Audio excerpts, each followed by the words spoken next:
Which organism causes tuberculosis? Anyone? Mycobacterium tuberculosis. And what type of infection does it cause? Pulmonary tuberculosis. Any other? Extrapulmonary. That can be renal, that can involve the pericardium, that can involve the brain, and intestine even. It causes granulomatous disease. It causes the formation of granuloma, and that is because of that the drug, the infection is a chronic one. It stays in the body. Now, tuberculosis is a chronic granulomatous disease, and around 1/4 of the world population are infected with tuberculosis.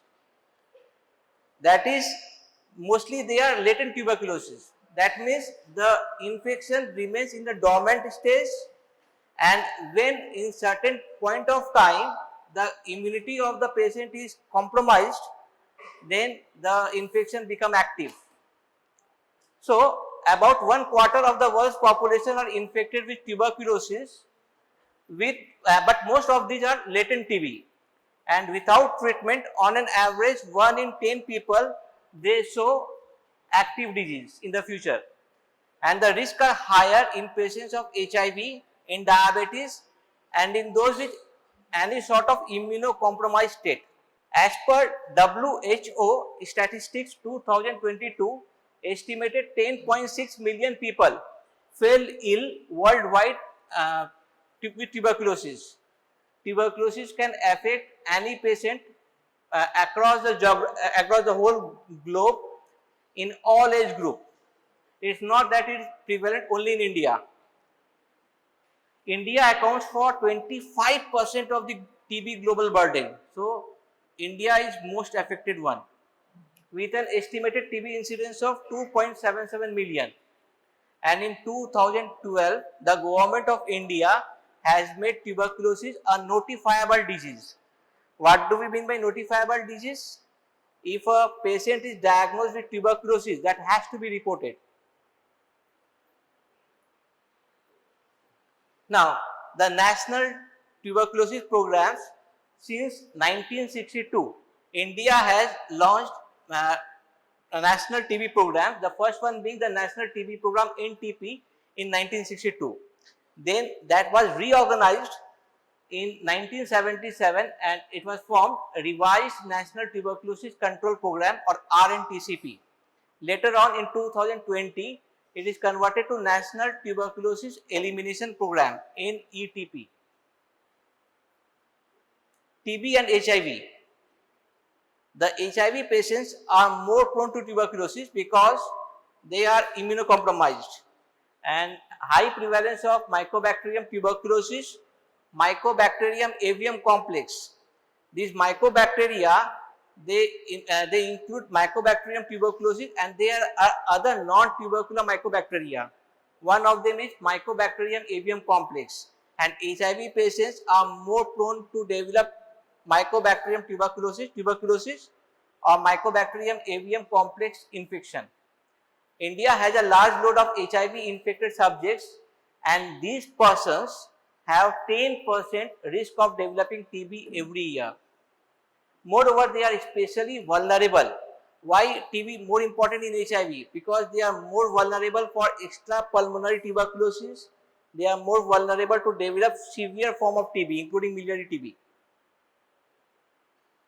Now, and what are the future threats? Development of MDR TB, multi-drug resistant TB, and HDR TB, that is extensively drug resistant TB. These are the future threats that may lead to TB epidemics in near future. Now, progress of anti-tubercular therapy, the history. The first anti-tubercular therapy developed was streptomycin in 1947.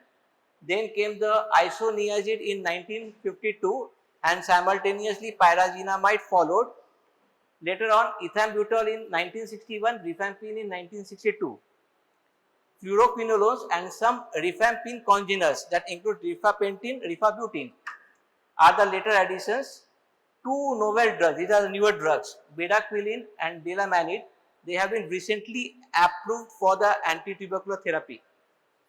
Now we divide the anti-tubercular drugs available in two groups. One is the first line anti-tubercular drug, and the second is the second line anti-tubercular drug. The first line anti-tubercular drug, these are most efficacious and they show less toxicity, and these are the preferred drug to be given to the tuberculosis patient. And the second line drugs, they either have lower efficacy or they may show higher toxicity or both, and they are preferred only when the first line drug cannot be given. Now, these are classification of anti-tubercular drugs. Group 1, that the first line oral drugs that include isoniazid, rifampicin or rifampin, ethambutol and pyrazinamide. These are the first line oral drug. And the second and the first line injectable drug is there, that is streptomycin, but that is injectable. Group 2 is the injectable drugs that include streptomycin, kanamycin, capreomycin and amikacin. Group 3 are the fluoroquinolones that include ofloxacin, levofloxacin, moxifloxacin and lastly ciprofloxacin. Of them, levofloxacin and moxifloxacin are the most potent ones in treatment of tuberculosis. Group 4 is the second line oral drugs. They are used in multi-drug resistant tuberculosis or HDR-TB. That include ethionamide, para-amino salicylic acid, proteonamide, cycloserine, dadizidone, rifabutin and rifapentin. And group 5, these are the drugs with unclear efficacy to treat tuberculosis, include bedaquiline, clarithromycin, clofazimine, linezolid, coamoxiclav, imipenem, cilastatin. Now coming to the first line oral anti-tubercular drug, the first one is the isoniazid. The chemical name isonicotinic acid hydrazide. Now each of the anti-tubercular drug, they are basically shown by a letter. For example, isoniazid is represented by H. When we note down the anti-tubercular regimen, each of the drug can be shown by an abbreviation. These are H for isoniazid.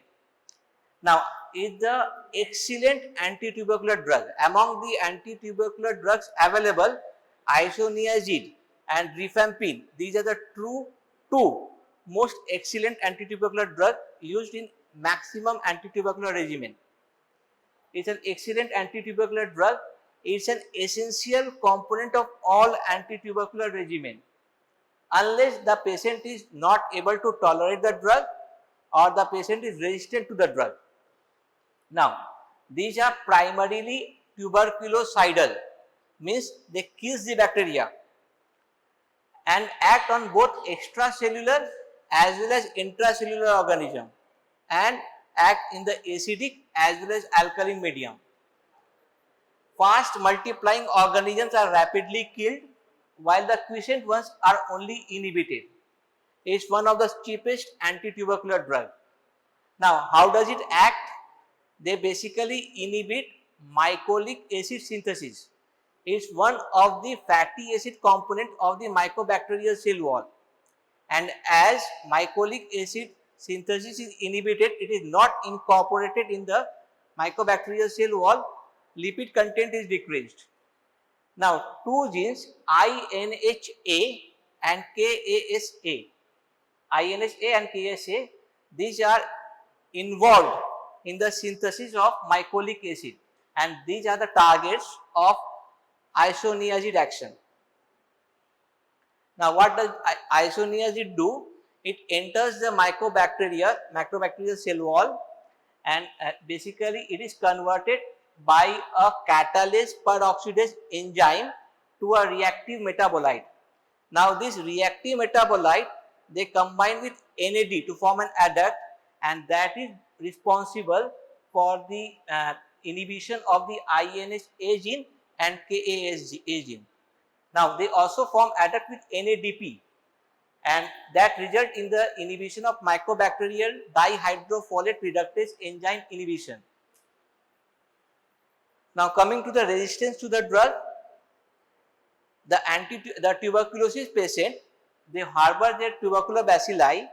About 1 in 10 to the power 6 tubercular bacilli are inherently resistant to isoniazid.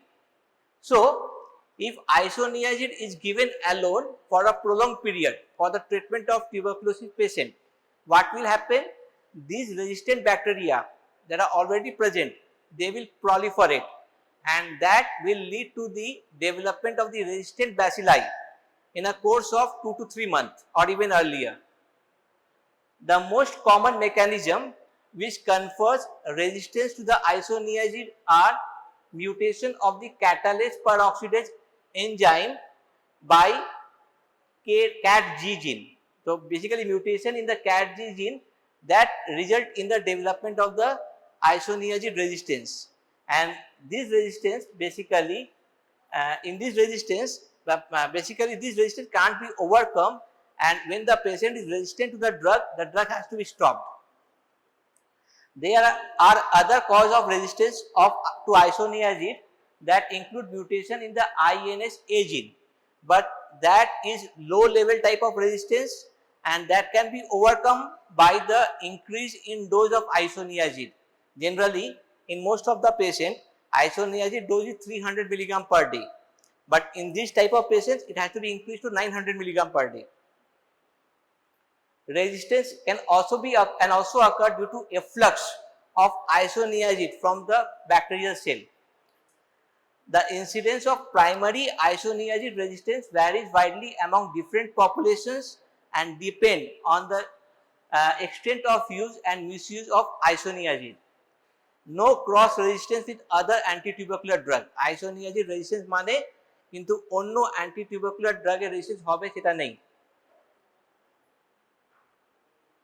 Coming to pharmacokinetics, completely absorbed orally, widely distributed, enters tubercular cavities, placenta, meninges. Most important one is it is metabolized by acetylation by the enzyme N-acetyl transferase 2. Now, why it is important? Because this enzyme shows genetic variation. There are two groups of population. One is fast acetylators and slow acetylators, and this proportion of these two groups varies among different countries. In Indian population, 30 to 40% are fast acetylators, and 60 to 70% of the Indians are slow acetylators.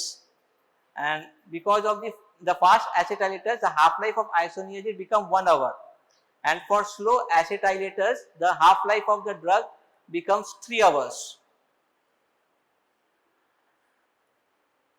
However, acetylator status does not matter if isoniazid is taken daily, but it matters when bi-weekly regimen are used.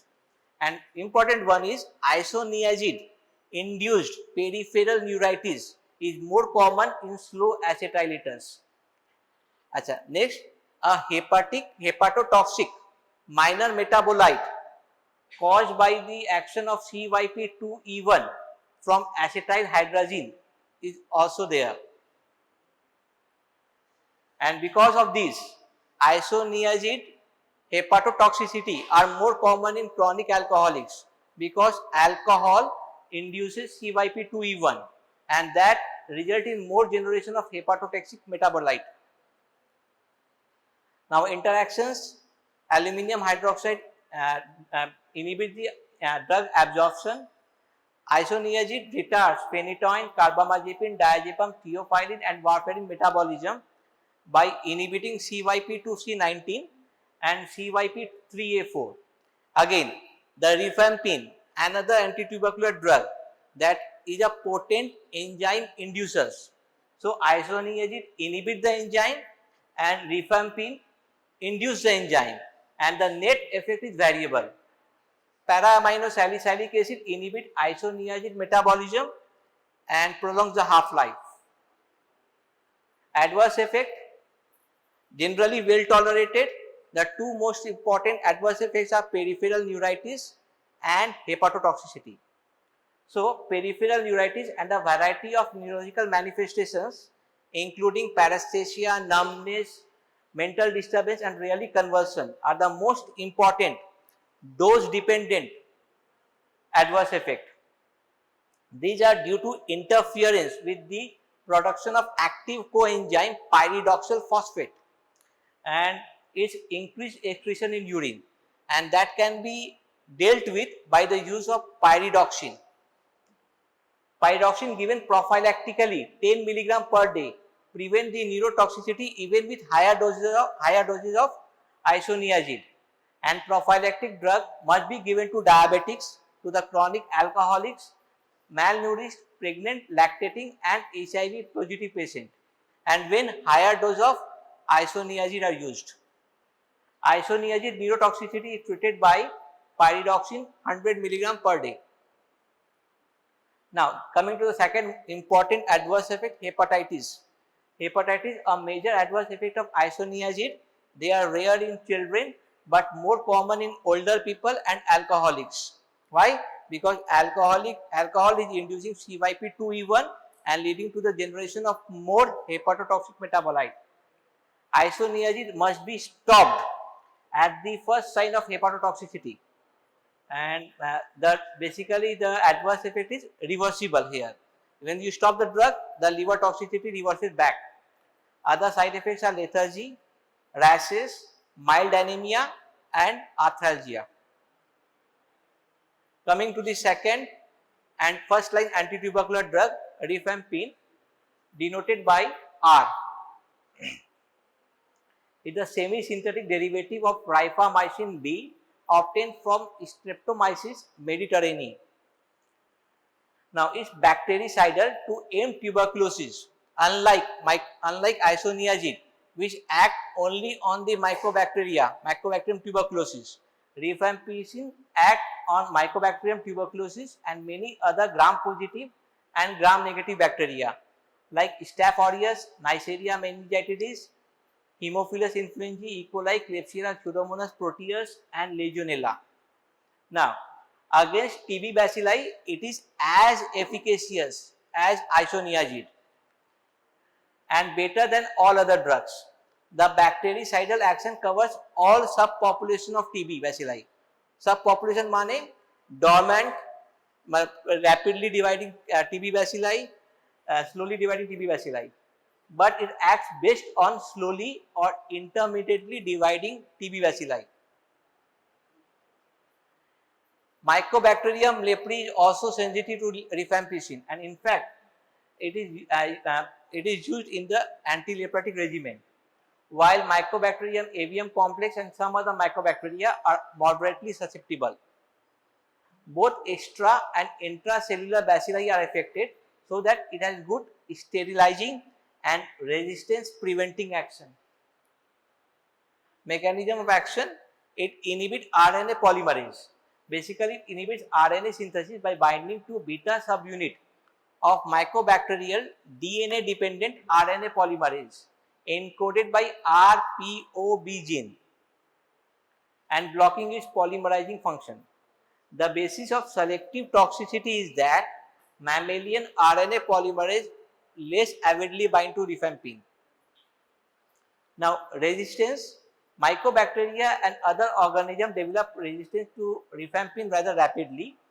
However, the incidence of resistant bacilli is less than 10 to the power minus 7, that is 1 in 10 to the power 7, and it is quite unusual for a patient to have a primary rifampin resistance. In India, it is estimated to be 2%.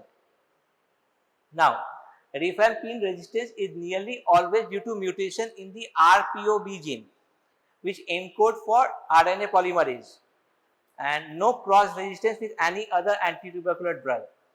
Pharmacokinetics, well absorbed, food delays absorption, so the drug has to be taken empty stomach.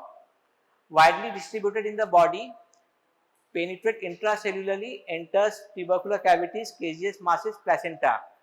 Though it crosses the meninges, but it is actively transported back by the CNS P-glycoprotein, metabolized in the liver to an active deacetylated metabolite, which is excreted mainly in bile and some in urine also. Rifampicin and the derivative undergo enterohepatic circulation and the half-life 2 to 5 hours. Now, basically rifampin is a potent enzyme inducer. It increases the several CYP450 enzyme including 3A4, 2D6, 1A2 and 2C subfamily. Thus, it enhances its own metabolism. What are autoinducers? Autoinducers kara ache? Autoinducers. The drug which induces its own metabolism. Example, carbamazepine and one is rifampin. Okay. So, it thus enhances its own metabolism and area under the plasma concentration time curve is reduced by 35%. As well, warfarin, OCP, corticosteroids, sulfonylurea, protease inhibitors, NRTIs, theophylline, metoprolol, ketoconazole, clarithromycin, phenytoin, their levels are reduced because of inducing metabolism. As the metabolism of OCP is increased, contraceptive failure may occur. So, a patient of tuberculosis on OCP, either the estrogen content of OCP has to be increased or alternative method of contraception should be advised. Adverse effect, the most important adverse effect is hepatitis. The incidence of adverse effect is similar to that of isoniazid. Hepatitis, a major adverse effect generally not seen with the dose of rifampin used less than 100 mg per day. Requires discontinuation of therapy. The adverse effect is reversible. There are also minor adverse effects which include cutaneous, flushing, pruritus, rash, redness and watering of eyes. Flu-like symptoms like chills, fever, body ache, abdominal cramps, nausea, vomiting, diarrhea. And very important, the urine and the other body secretion that may turn orange red in color, but that is harmless, but that has to be informed to the patient taking the drug so that he does not get anxious. Other uses of rifampin other than tuberculosis. Number 1, leprosy. Number 2, prophylaxis of the meningococcal and the Haemophilus influenza meningitis and the carrier state. Number 3, second and third choice of drug for MRSA, methicillin resistant Staphylococcus aureus, diphtheroids and Legionella infection, and combination of doxycycline with rifampicin are the drug of choice for brucellosis. Now coming to the third first line drug is the pyrazinamide represented by Z. So for isoniazid H, rifampin R and for pyrazinamide is Z. It's chemically similar to the isoniazid. It was developed parallel to the isoniazid in 1952. Tuberculocidal, it kills the rapidly dividing bacteria, weaker than isoniazid and rifampin, more active in acidic medium. More active in acidic medium, it is more lethal to intracellular bacilli and to those at sites showing an inflammatory response. Why? Because possibly of the acidic medium at the inflammatory site. Pyrazinamide like isoniazid has no other use but in tuberculosis. It is highly effective during the first 2 months of therapy when inflammatory changes are present. By killing the residual intracellular bacilli, it has good sterilizing property. Inclusion of pyrazinamide has enabled the duration of therapy to be shortened and risk of relapse to be reduced. Now, how its mechanism of action? Not well established, possibly due to the generation of active metabolite pyrazinoic acid by the enzyme pyrazinamidase encoded by PNCA gene. Now, what happens? This metabolite gets accumulated in the acidic medium and probably inhibit mycolic acid synthesis. They also appear to disrupt mycobacterial cell membrane and its transport function. Resistance to pyrazinamide develops rapidly due to the mutation in the PNCA gene. Pharmacokinetics, absorbed orally, widely distributed, good penetration in CSF. So they have got good activity in the meningeal tuberculosis. Extensively metabolized in liver, excreted in urine, and the plasma half-life around 6 to 10 hours. Adverse effect, again, hepatotoxicity is the major adverse effect. It is the most important dose related adverse effect, reversible, but it appears to be less common in the Indian population than in the Western countries. Daily dose lowered down to 25 to 30 milligram per kg, which produces only few incidents of hepatotoxicity. Contraindicated in liver disease patients, but considered to be safe in pregnancy. The second important side effect is the hyperuricemia. How? It increases the reabsorption. Basically, it inhibits the uric acid secretion by the renal tubules. Gout can occur, and again frequent side effects are abdominal distress, arthralgia, rashes, fever, and loss of diabetes control. Frequent blood glucose monitoring is needed in diabetic patients. Ethambutol, the fourth oral and first line antitubercular drug, denoted by E. Now, is a synthetic straight chain compound, selectively tuberculostatic. All other drugs were tuberculocidal. Ethambutol is a tuberculostatic. It is also active against MAC, Mycobacterium avium complex, as well as some other mycobacteria. Fast multiplying bacilli are more susceptible. Added to the triple drug regimen of HRZ, it is shown to hasten sputum conversion and prevent development of resistance. Mechanism of action, it has been found to inhibit arabinosyl transferases encoded by EMB B gene, not A, EMB B gene, involved in arabinogalactan synthesis. They interferes with the mycolic acid incorporation in the mycobacterial cell wall. Resistance because of mutation in the EMB B gene, no cross resistance with other antitubercular drug. Pharmacokinetics, about 3/4 of the drug is absorbed, widely distributed, penetrates meninges inconsistently, but can penetrate when they are inflamed. Less than half of the drug is metabolized, excreted in urine as well as in fishes. Plasma half-life 4 hours, caution in patient with renal disease. Adverse effect, the most important adverse effect is retrobulbar neuritis.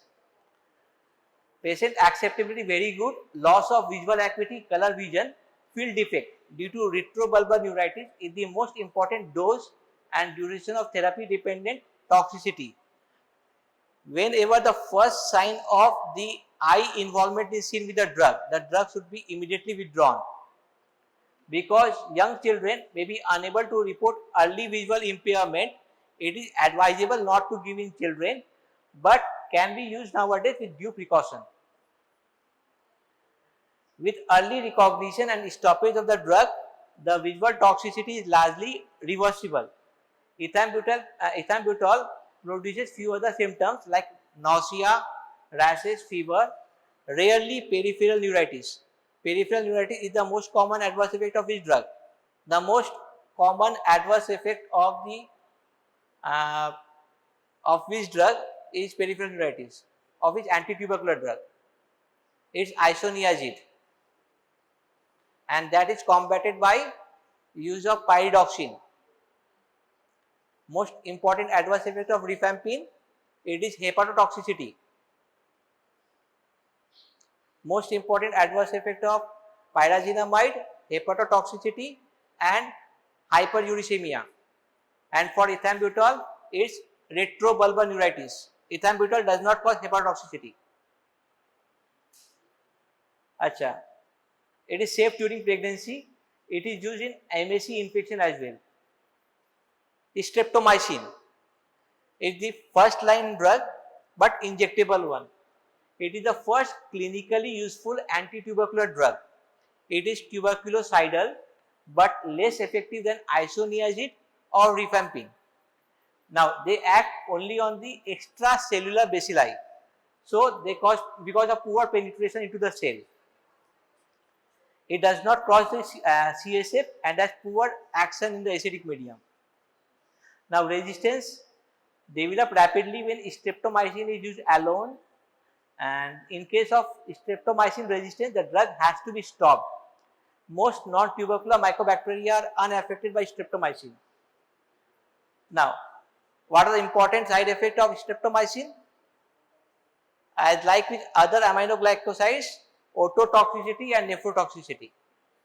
So because of the need of IM injection and lower margin of safety, ototoxicity and nephrotoxicity, especially in elderly and in those with renal impairment, streptomycin is used only in addition to other first line anti-tubercular drug.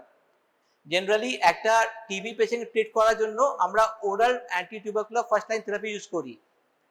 In certain cases streptomycin is used as a reserve alternative and hence they are called supplemental first line drug. Now coming to the এগুলো হলো first line anti-tubercular drug উপরে. Now coming to the treatment of tuberculosis. Treatment of tuberculosis, basically in the past before 1990 the duration of therapy was around 18 to 24 months. একটা পেশেন্টের TB হলে 1.5 থেকে 2 বছর ওষুধ দিতে হতো. Now the more effective as well as less toxic drugs are used for around 6 months of therapy. This has been possible due to better understanding of the biology of the tubercular infection. Now goals of anti-tubercular chemotherapy. Number 1, killing of the rapidly dividing tubercular bacilli that will cause quick sputum conversion rate and quick symptomatic improvement. Killing of persisting bacilli that will prevent relapse and preventing the emergence of resistance. Now goals of anti-tubercular therapy. Number 1, the relative activity of the first line drug in achieving these goals differs. Isoniazid, rifampicin, they are the most potent bactericidal drug active against all the subpopulations of the tuberculosis, that is rapidly dividing bacilli and slowly dividing bacilli. Pyrazinamide acts on intracellular bacilli and at inflamed site it has got good sterilizing property. On the other hand, streptomycin, they act only against rapidly multiplying extracellular bacilli, and ethambutol is bacteriostatic. Unlike other drugs which are bactericidal, they prevent relapse, resistance and may hasten sputum conversion. General principle of anti-tubercular therapy. এটা exam common question. Why combination anti-tubercular therapy is used, not a single drug? Number 1 is to prevent the development of resistance. We all know that primary resistance to isoniazid is 1 in 10 to the power minus 6. For resistance 1 in 10 to the power minus 7 sorry. So all anti-tubercular therapy, they show resistance in 1 in 10 to the power 6 to 1 in 10 to the power 8. মানে 10 to the power 6 bacilli থাকলে একটা resistant থাকবে organism. Now but a tuberculosis patient, they harbor around 10 to the power 8 to 10 to the power 10 bacilli, and number is enough so that if a single drug is used, that cannot the bacilli which are resistant, that cannot be dealt by the host defense, and that lead to the proliferation of the resistant bacilli and development of resistance. Now if we combine 2 drugs like isoniazid and rifampicin, what will happen? The resistance to both the organisms are much smaller, 1 in 10 to the power 6 into 1 in 10 to the power 7. So it's much smaller, and that can be dealt by the host defense. So the combination therapy is used to prevent the development of the resistance. Because of insensitivity to one drug is independent of that of another, that is incidence of isoniazid resistance among bacilli resistant to R will be 10 to the power minus 6 and vice versa. Only few bacilli are resistant to both. This can be handled by host defense.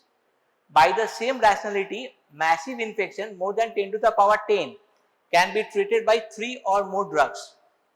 Only a single drug is sufficient for prophylaxis যদি কোনো পেশেন্টকে treatment tuberculosis prophylaxis treatment দিতে হয় তাহলে কিন্তু single drug is enough, because the number of bacilli present are small and that can be handled by Hodge defense. Number 2, so it was the first reason why the combination chemotherapy is used, to decrease the development of resistance. Number 2 is shorten the anti-tubercular therapy duration. H and R are the most efficacious drug. Their combination is clearly synergistic, so that the duration of therapy can be shortened from more than 12 months to 9 months. Even after addition of pyrazinamide, the duration of therapy can be further shortened to 6 months. Number 3 advantage is rapid sputum conversion, so that the patient becomes non-contagious quickly, and the quick symptomatic relief. For that, the combination therapy is used. And a single daily dose of all first-line anti-tubercular drug is preferred, and the directly observed treatment short course DOTS regimen was recommended by WHO in 1995. Now, short course chemotherapy, WHO introduced 6 to 8 month short course anti-tubercular regimen in 1995 under the DOTS program. All anti-TB regimen, যখনই আমরা কোনো tuberculosis patient কে treat করব, the regimen is divided into 2 parts. One is the intensive phase, one is the continuation phase. In the intensive phase, 4 to 6 drugs are used to rapidly kill the bacilli, bring about the sputum conversion, and for rapid symptomatic relief. This is followed by a continuation phase with 3 or 4 drugs. Now, classification of TB cases, যে tubercular পেশেন্টটা পাই আমরা সেটা কোন গ্রুপের মধ্যে পড়বে?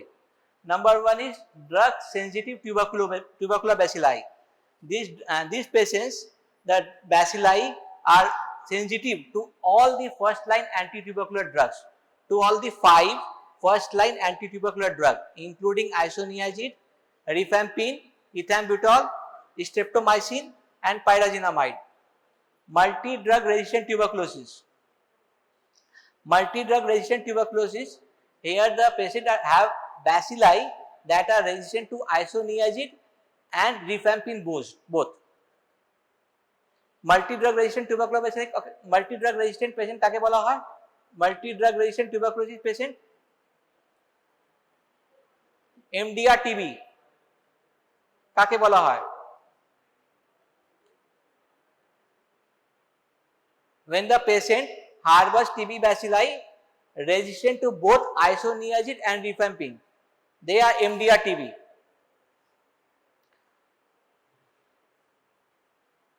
এই MDR TB and XDR TB কিন্তু এখন ওয়াইড অল ওভার ইন্ডিয়া কিন্তু খুব ইম্পর্টেন্ট থ্রেট আছে, ঠিক আছে? MDR TB, the patients are resistant to rifampin and isoniazid both. What about XDR TB? In XDR TB, the patient is having resistance to isoniazid rifampin plus to a fluoroquinolone plus to an injectable second line drug. So, when a multi-drug resistant bacilli are also resistant to a fluoroquinolone and to a second line injectable anti-tubercular drug, then is a XTR TB. Rifampin resistant TB, the patient is resistant to only rifampin. Mono resistant TB, any of the first line ATD but not rifampin resistant. And polydrug resistant TB, resistant to more than one first line ATD except both H and R resistance.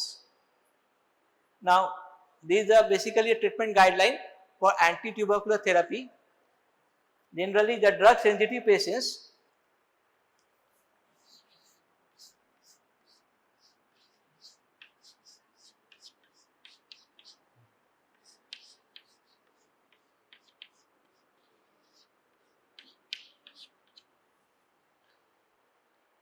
basically the patients who are sensitive to all the first line anti-tubercular drug, they are prescribed 2 months of intensive phase, which include H for isoniazid, R for rifampin, Z for pyrazinamide, and E for ethambutol.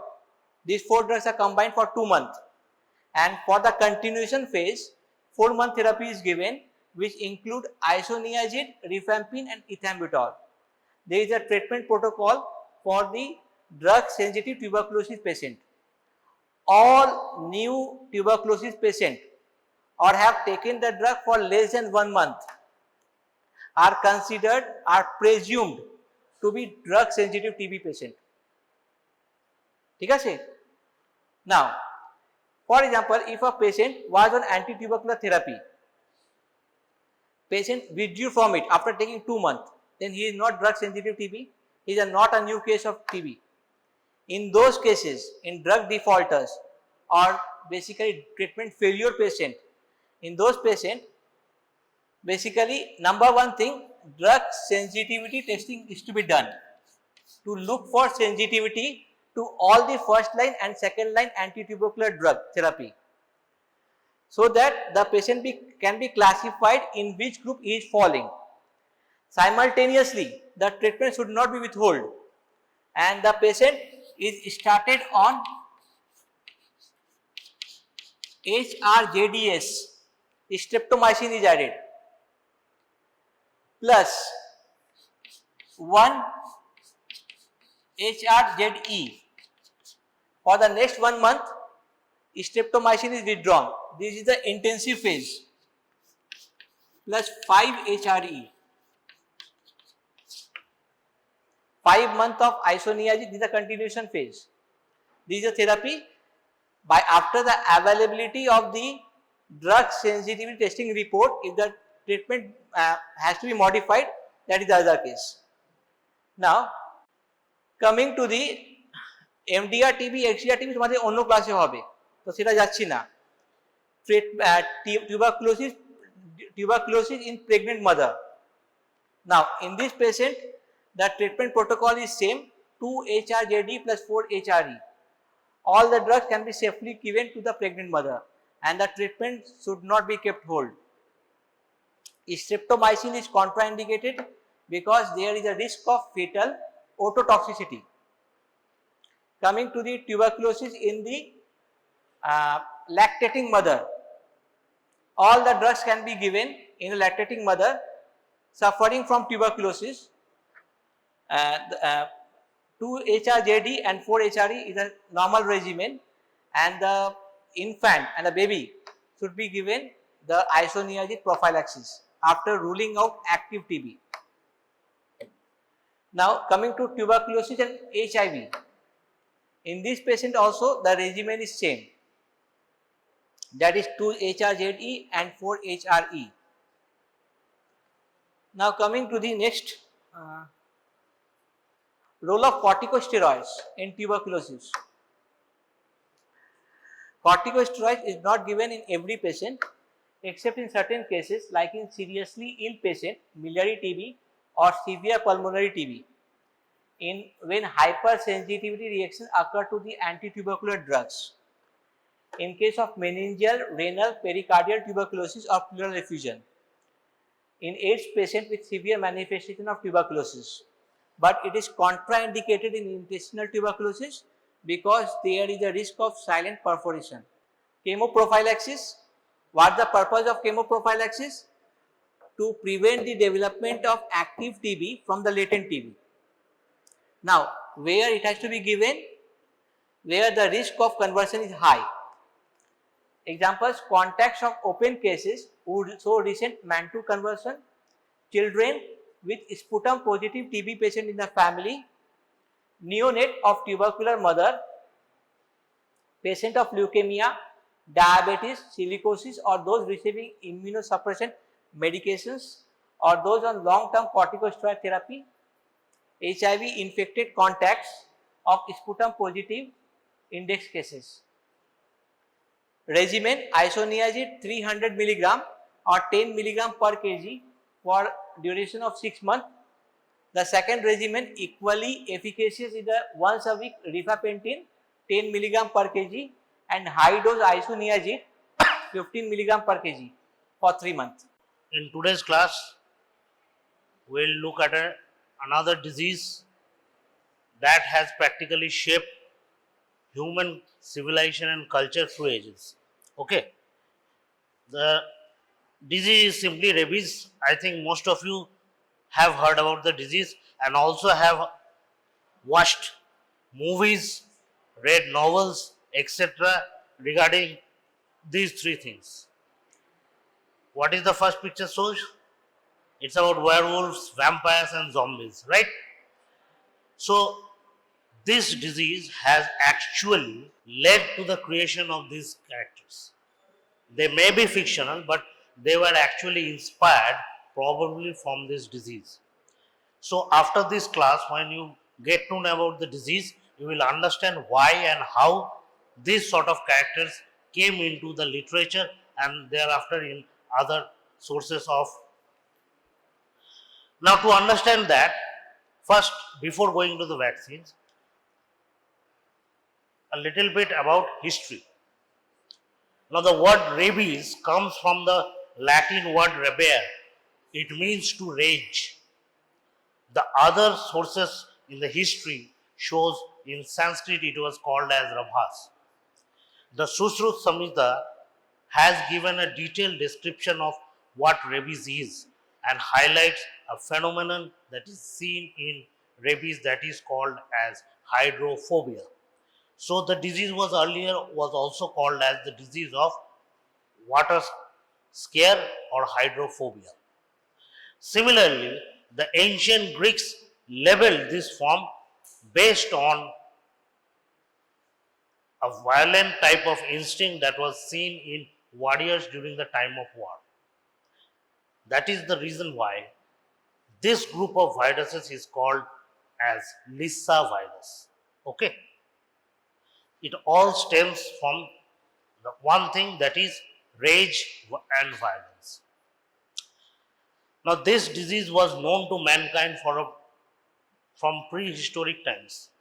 Ancient Mesopotamian texts have described the disease, and they also have the disease have uh, evolved along with the development of human culture. However, till the 1800s, there were absolutely no cure, and the person who were infected with rabies ultimately died. And there were no development till something happened in the 1800. That is the discovery of a vaccine for smallpox by Edward Jenner. But the point is, at that point of time, even Jenner wasn't able to explain why and how this happened. For about almost 90 years, no vaccines were developed further. Now, you might be wondering why I am talking about the vaccines, because when you start understand how the rabies vaccine was developed, you will understand the disease, the importance of the disease more important. So you see, after 1800, the next vaccine that was developed was rabies vaccine. Smallpox, we can understand it used to cause pandemics, but then why rabies? Rabies is a disease which kills people, has been present for centuries, yet it does not cause pandemic. People are not very much concerned. Then why rabies vaccine was one of the earliest discovered vaccines? So uh, for that we need to look at the history of development of rabies vaccine. I think you would have heard about the name Louis Pasteur. He is considered to be father of the microbiology and he has contributed on many things. At that point of time, he was actually working on what is known as cholera of the chicken. And he tried to make a vaccine for chickens. The effort of one of his assistants led to a finding that when the bacterium was kept at the room temperature, it degraded. And when a particular set of chickens were inoculated, they were protected from further inoculation with the active live bacteria. This phenomenon was called as attenuation. From then onwards, the discovery of vaccines were literally started. Louis Pasteur started working on many types of diseases, including anthrax. One of the diseases he started working was on rabies. In France, at that point of time, another scientist made or discovered that rabbits were also infected with rabies, and their incubation period was very small. Hence, they were proper test organisms. So, what Louis Pasteur did was he bypassed the natural route of infection and injected the rabies virus, that is the virus that is collected from saliva of a rabid dog, directly into the dura mater of the rabies. And the rabbit started showing the symptoms of rabies. Thereafter, he extracted the brain and the spinal cord of the rabbits and attenuated them with potassium hydroxide. The longer it is kept with potassium hydroxide, the virus started losing its virulence. Okay, that is the attenuation. After that, although human trials were not done at that point of time, a boy called Joseph Niester, he was bitten by a rabid dog.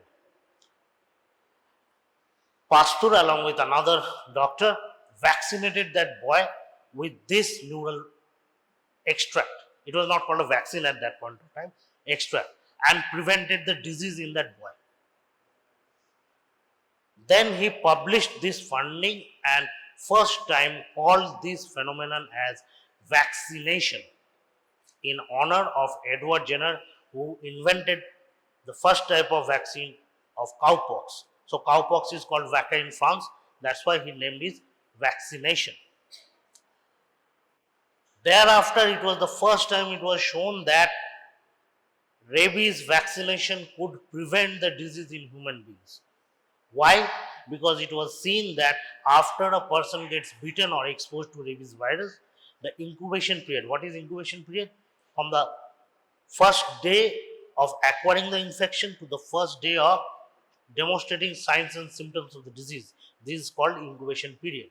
For rabies, the incubation period is somewhere between about 10 to 90 days. So 90 days means is a prolonged period of time.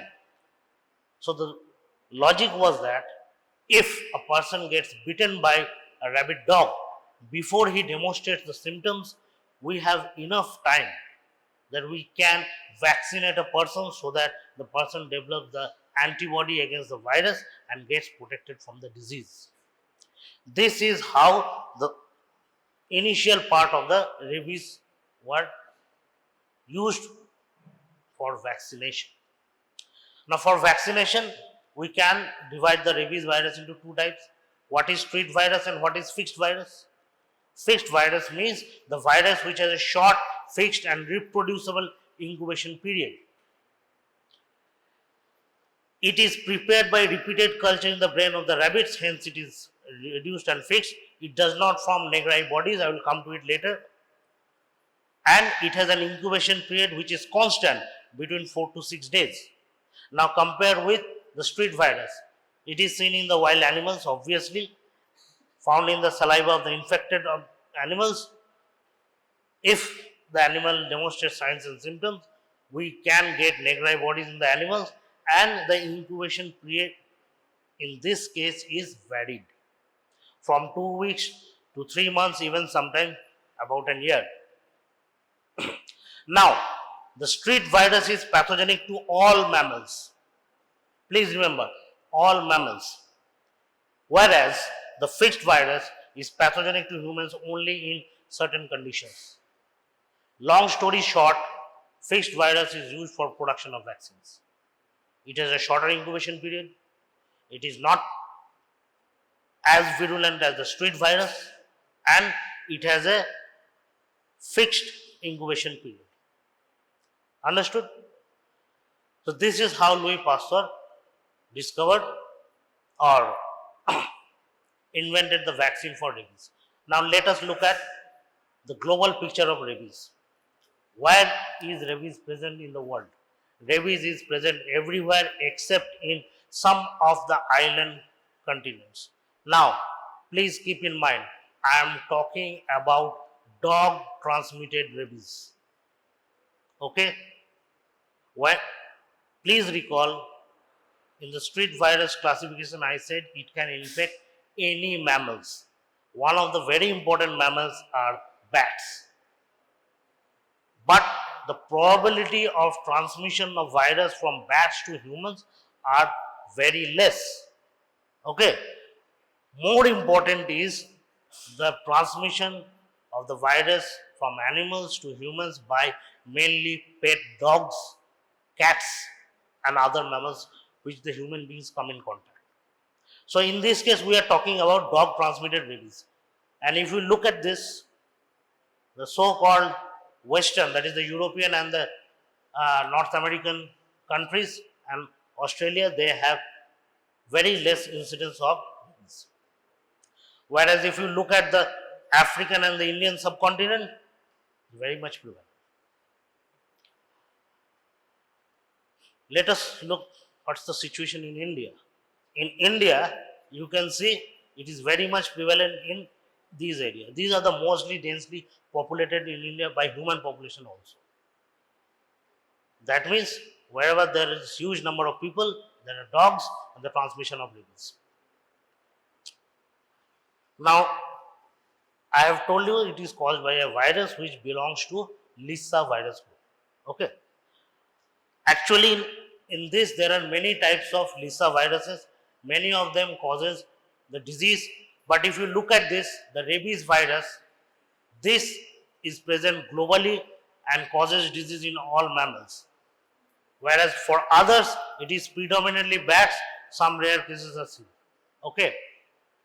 So, practically for all purposes in India, it's the rabies virus among the Lissa virus group, transmitted predominantly by dogs. Now this is the virus. It's a bullet-shaped virus. It has got an envelope and it's a negative stranded RNA virus. Okay. You can go and read further more details. I will be highlighting only the important aspect of it. First, it has got an envelope. Remember that later because that is very important in case of first aid of a dog bite. Now, what does the disease shows? So, the rabies disease can be divided into 5 parts. The first part is the incubation. I think I have already told you what is incubation. It is the acquiring the infection to the first day of signs and symptoms.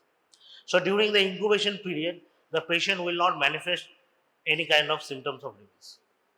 The only complaint the patient will have because of the bite of the animal itself. Sometimes it may be associated with tingling sensation around the wound, irritation and itching around the wound. Thereafter, what happens is that this virus multiplies in the soft tissues, especially muscles, and then gains access into the nerves which supply those muscles. Through the acetylcholine receptors, they enter into the nerves and then slowly and steadily they will move along the nerves into the ganglions, where they divide further and then from the spinal column it will enter into the brainstem and finally into the cerebrum.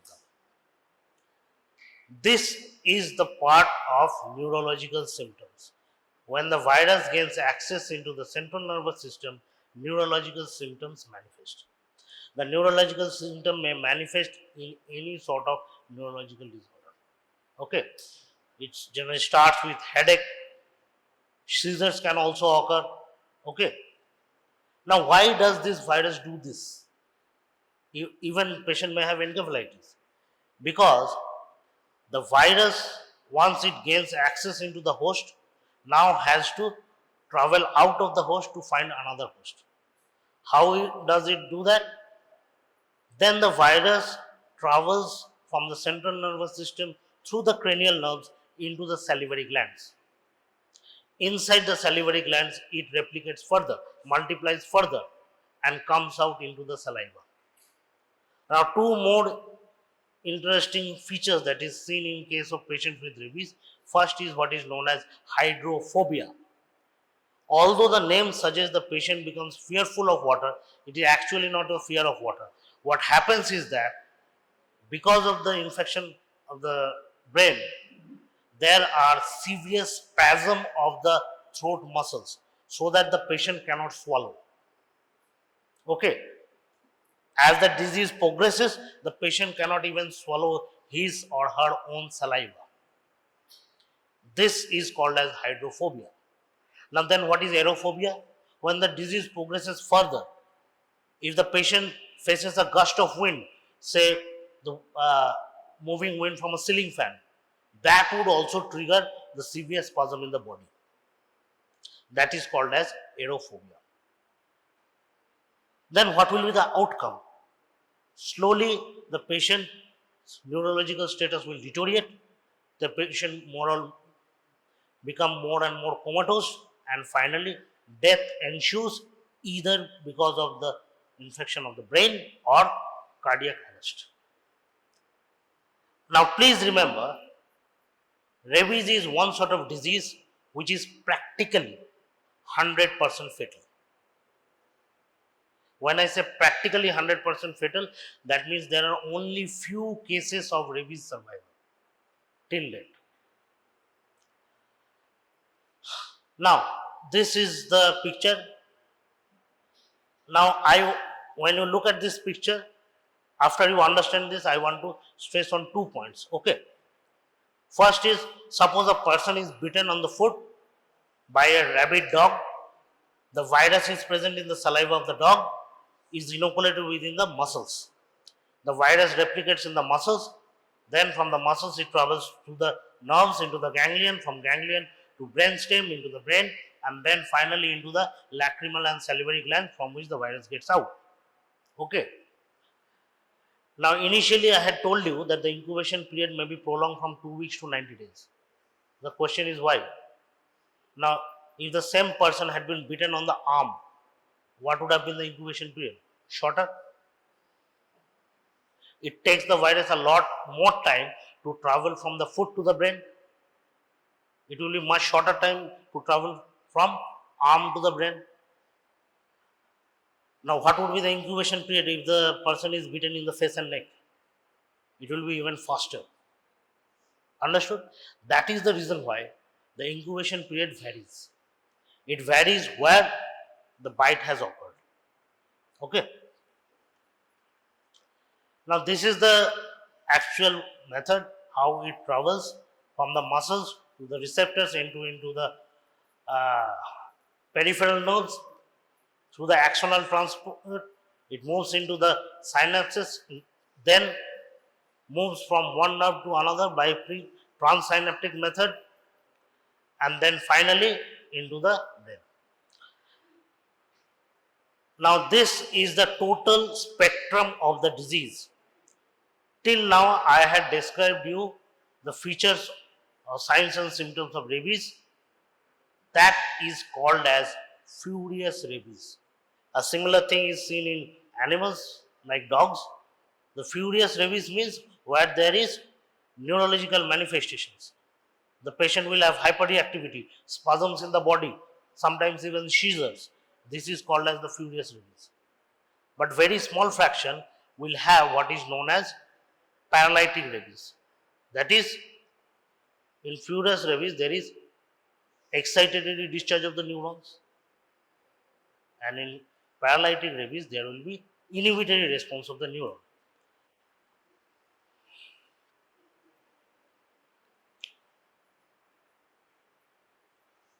Now what other diseases you should consider when there is rabies? Okay.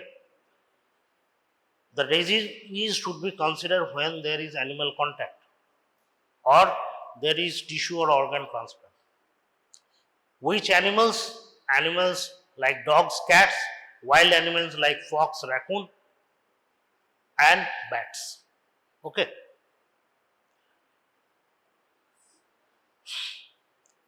Now in India there is a government program that is going on for rabies detection, monitoring and treatment. So the Directorate of General Health Sciences of the World Health Organization and the National Center of Disease Control in India, they have made this plan, and according to them they have divided into 2 parts: the initial phase, paralytic phase, and post vaccination phase. Okay. One of the very important pathognomic features of rabies is what is called as negri bodies, that is found in animals and even in human beings. Cytopathic effect that is seen in the Purkinje cells of the central nervous system. Now this is very good, but problem is if you have to take the brain specimen, the patient is already dead. So it is actually seen in the corneal specimen and the brain biopsy specimen. So it does not actually help in antemortal diagnosis. So what we can do for antemortal, that is the patient is still not dead. So what are the investigation we can do is, first is we can look for the viral nucleic acid by PCR, or we can look for the antigens. These are the only tests we can do. However, if the patient or sometimes the animals, if they do succumb, we can look for the viral antigen, that is the fluorescent antibody test on the specimen by lateral flow, or we can also do tissue culture or mouse inoculation test. However, these tests are all post-mortem diagnosis. Now let us define what rabies is. I hope you have understood about the little bit about the disease. Now WHO has defined rabies is an acute neurological syndrome that is dominated by hyperactivity or paralytic, that is either furious rabies or dumb rabies, which progress to coma and death usually by cardiac or respiratory failure within 7 to 10 days of the first, if no intensive care is given. Okay, this is the WHO definition. It actually encompasses everything that I have told. Now, what are the treatment options? I have already told you it is nearly fatal. Now, if the diagnosis is confirmed, right now we can only give palliative and aggressive ICU care support. There are many other treatment models that have been currently investigated. Some have beneficial effect, some do not have much beneficial effect. There are 2 to 3 protocols like Milwaukee protocols are there, but none of them are recommended till now. So only treatment that can be given clearly, first is you have to establish that this is a case of rabies and then give supportive treatment. Okay.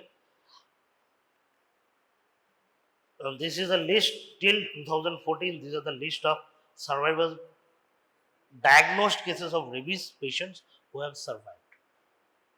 This is the total list till 2014. 1 to 2 cases have been added on further. Now let us come back to India. What are the animals you should be aware of who can transmit rabies? Most important are dogs. Okay. Almost all cases are transmitted by dogs. Exceptions are there. What are the exceptions? These include cats, monkeys, even cattle and buffaloes. Always be aware of monkeys. Monkeys also spread rabies. Okay. So generally we do not, or we actually overlook. Worldwide, there are many established cases of transmission of rabies by bats, but not been reported in India. Okay. For the Indian context, dogs are most important, followed by these. Now, what are the modes of transmission? Most commonly, obviously, bites of the infected animals. Sometimes it can also be transmitted. Say you have a wound or cut on your hand and the animal just licks. The animal hasn't bitten you, but has licked the open wound. That can also transmit the disease. Very rare involves inhalations, especially coming in contact with bats, or organ transplantation like corneal transplantation. When you don't know the cause of the death in the donor, if the patient had died of rabies, the virus would have been present in the cornea itself. And if that cornea is transplanted to another person, it can cause rabies in the recipient also. The Integrated Disease Surveillance Program has defined what is an exposure rabbit animal for the 3 things: a suspected case, probable case, and laboratory confirmed case. Why? Because in India, all cases should be reported. Okay. Sometimes the case may be there, before any investigation is done, the patient may die. In that case scenario, we will categorize it as a suspect case. Okay. Then based on the history of exposure and the confirmatory diagnosis, we can either classify them as laboratory confirmed case or probable case. Why? This is for reporting only. Okay, the national program by the government of India has made this for reporting and of all cases of rabies. Then comes most important part, what should you do when a patient comes with a history of dog bite? The first and most important part is take care of the wound. Why? The virus enters from the saliva of the dog into the wound. First important part, do not do primary suturing of the wound. Okay. The more injury you give to the wound further enhance the probability of transmission of the virus from the wound to the nerves even further. Okay. Always avoid, and now I have already told you the virus has an envelope around itself. So envelope is made with lipids. So lipids will get dissolved with soap. So the first important point is wash the wound with water and soap. And second important part, the water should be free flowing water, not on a bucket or a pool of water. Because every time you wash, some virus will be washed off. It should not gain access further into the wound.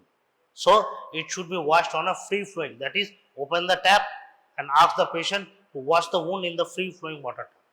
Then wash again with soap. Why? The soap will dissolve the envelope of the virus, and if the virus does not have the envelope, it cannot gain access into the neuromuscular junction. If it cannot gain access into the neuromuscular junction, it will not be able to enter into the nerves, hence the disease can be prevented to a very large extent. Have you understood this? So this is the reason why wound management is very important. So first, wash all wounds with running water, wash wound with soap, and then apply antiseptic. And then comes the most important part, that is categorization of the wound according to the guidelines that has been given on and treatment. Okay. So let us see what are the categories. First is category 1. This is defined as leaks on the intact skin and secretions of the animal. That means the place, say the hand or foot, which comes in contact with saliva of the animal does not have any open wound. This is called as category 1.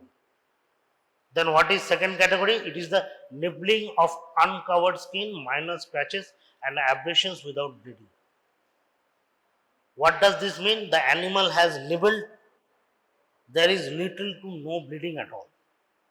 Or you have an open cut wound that has not healed yet and the animal has licked on that open wound. Okay.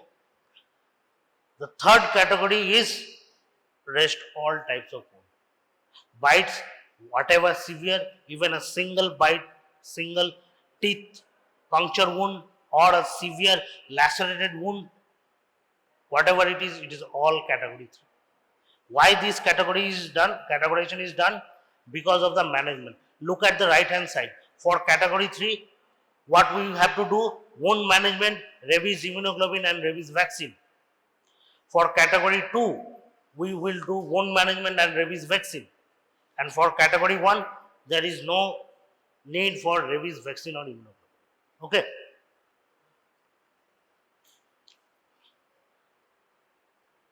When I have told you we need to give rabies vaccine. What rabies vaccine? It's not the same vaccine that was developed by Louis Pasteur, say about 200 years back. No. Today, we use human cell culture vaccine, not the neural vaccines. Okay, because the neural vaccines will have furthermore side effects or other effects into the human body. So today what we use are the cell culture vaccines, either vero cell culture vaccine or sometimes in economically strapped countries we also use duck or chick embryo cell culture. Okay. Now vaccination can be of two types. First type is called as post-exposure prophylaxis. Exposure means that is the bite of the animal. Okay. So this is for almost all general public. We do not need rabies vaccination routinely. When we need it, when we come in contact with an animal who has bitten. So the patient will come with a history of bite of the animal. You have given the wound management, now you need to give vaccine. This is called as post-exposure prophylaxis. So what is the regimen? There are two regimens, one is intradermal, one is intramuscular. Intradermal is preferred and it is given on a dose of 0, 3, 7 and 28. Okay. This is first. Now let us consider some professions. Like a veterinary doctor, he treats many animals. So he has a higher probability of getting bitten by a rabid animal. Or say a zookeeper who actually handles animals. They have a higher probability of getting bitten. So they will come and say, okay, we need a vaccine before we get the exposure or bites. For them, we need to give what is known as pre-exposure prophylaxis. Okay. And now suppose let us think that the veterinary doctor who has taken the pre-exposure vaccine and has been working with animals and then suddenly gets bitten by a rabid dog. What to do next? Then we need to give him the vaccine again. Okay, so that the antibody production increases in his or her body. Then we give what is known as re-exposure. Have you understood? So, if you are asked about vaccination against rabies, so there will be three types. First type is the post-exposure. The second would be the pre-exposure given to the people who have a higher probability of getting exposed to rabid animals. And if they do get exposed, for them we call it re-exposure prophylaxis. Now let us consider all these things. First is category 1. So what it does, touching or feeding animals. Suppose you are an animal lover, you went to somebody else's house, you found a very cute looking street dog, you fell in love with that street dog and you started feeding him biscuits and everything. The animal was also very happy and licked your hand, and 2 to 3 days later you find out that the animal has died out of this. Now what to do next? If you are only touching and feeding animals and the animal has licked you on an intact skin, no licking on mucous membrane, that is on the face, then you need to do nothing. Reassure the patient. Okay, this is a very common case. Even in your neighborhood, people will say that my child or somebody else has come in contact with a street dog who has licked the foot. You need to reassure. However, if there is nibbling of uncovered skin, minor scratches, abrasion, or say a patient has a skin disease in which the skin is exposed and the animal has licked on it, or say the mucous membrane like mouth or eyes. Some people are overly friendly with dogs, they even allow them to lick the mouth. All these will come in category 2. So what to do if the exposure is of category 2? We need to understand whether the patient has been previously vaccinated or not. If the patient has not been previously vaccinated, what we need to do after wound management, we need to give the patient vaccine, not the immunoglobulin, vaccine. Okay.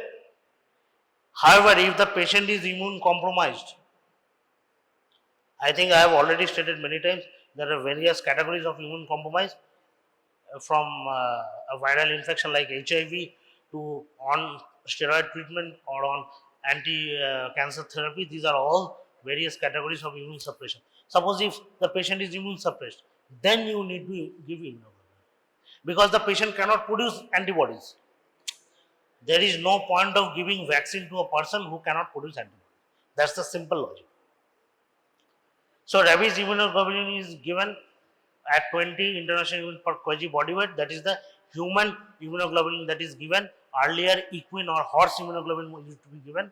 Now human immunoglobulin is given for better safety profile. If the patient had been previously vaccinated, for example, a person had been bitten by a dog and he had taken vaccine, 5 years down the line he is bitten again, and you have categorized the wound as category type 2. What to do? Then you need to, after the wound management, you need to give vaccine only. And in this case scenario, even in immune compromised state, you do not need to give immunoglobulin because he had been vaccinated previously. During your practice, keep in mind, if a person says that I had been vaccinated by rabies vaccine, always ask for documented evidence. Oral evidence is not sufficient. Okay. Now let us come to category 3. Single or multiple bite marks, mild to severe to extensive bite marks, all are categorized in type 3. And for that, we also again have to categorize for whether immunized or not. For previously immunized, we need to give not only vaccine but also immunoglobulin. Even in case of immune competent patients. Now comes the question, how to give immunoglobulin. You have calculated according to the body weight, that is 20 international units per kg body weight. Say a person is of 50 kg weight. So you have to give 100 international units. How to give? Most important part is administer as much as immunoglobulin as possible near the site of the wound, that is the bite wound. If possible, give almost all the amount near the site of the wound. Infiltrate the wound. Why? Because immunoglobulins contains antibodies. These antibodies will neutralize the virus. When I say neutralize the virus, that means now the virus cannot enter into the nerve. That is our objective. Okay. Some problem might arise. Suppose if a person is bitten on the finger, you cannot give 100 units into the finger. So infiltrate the bite mark as much as possible. Rest, give an intramuscular injection so that the immunoglobulin may be present in the blood and then neutralize the virus. Have you understood this? Okay.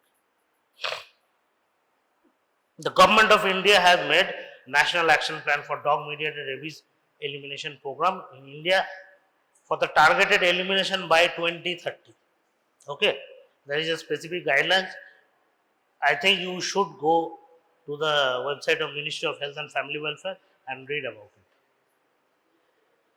Globally, the WHO has set a target of 0 death due to rabies under the program of One Health. I think you would be aware of this One Health program. No? Okay. Well, that is all about the introduction of rabies. Now, you have any questions regarding this topic?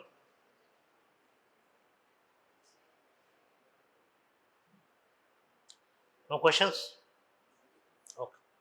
Thank you then. Oh, just hold on a minute. Video to the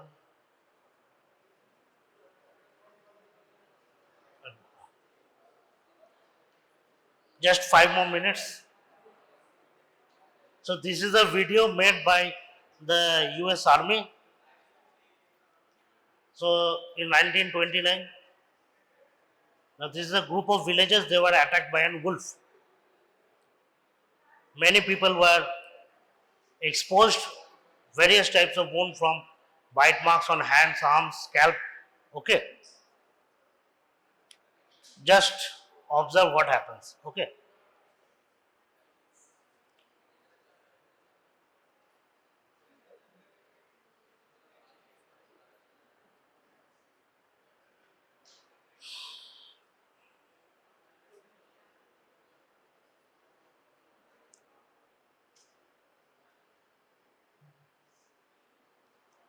This is the stage of the neurological onset.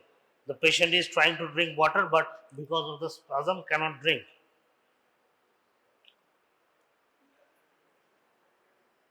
Now he is trying to eat food. Every time he tries to swallow, there is spasm in the throat.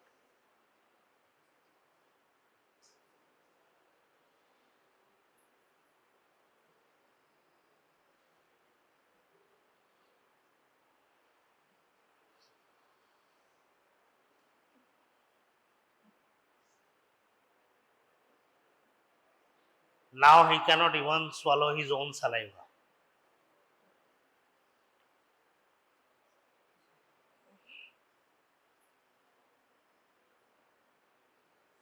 This is the seizures that are going on.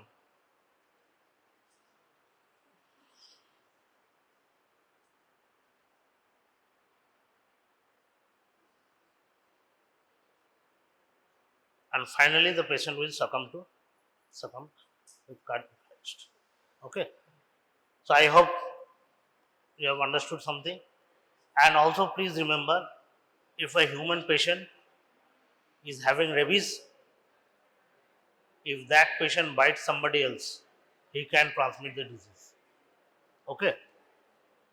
So as a doctor, you must be aware that that patient is also a potential infectious patient.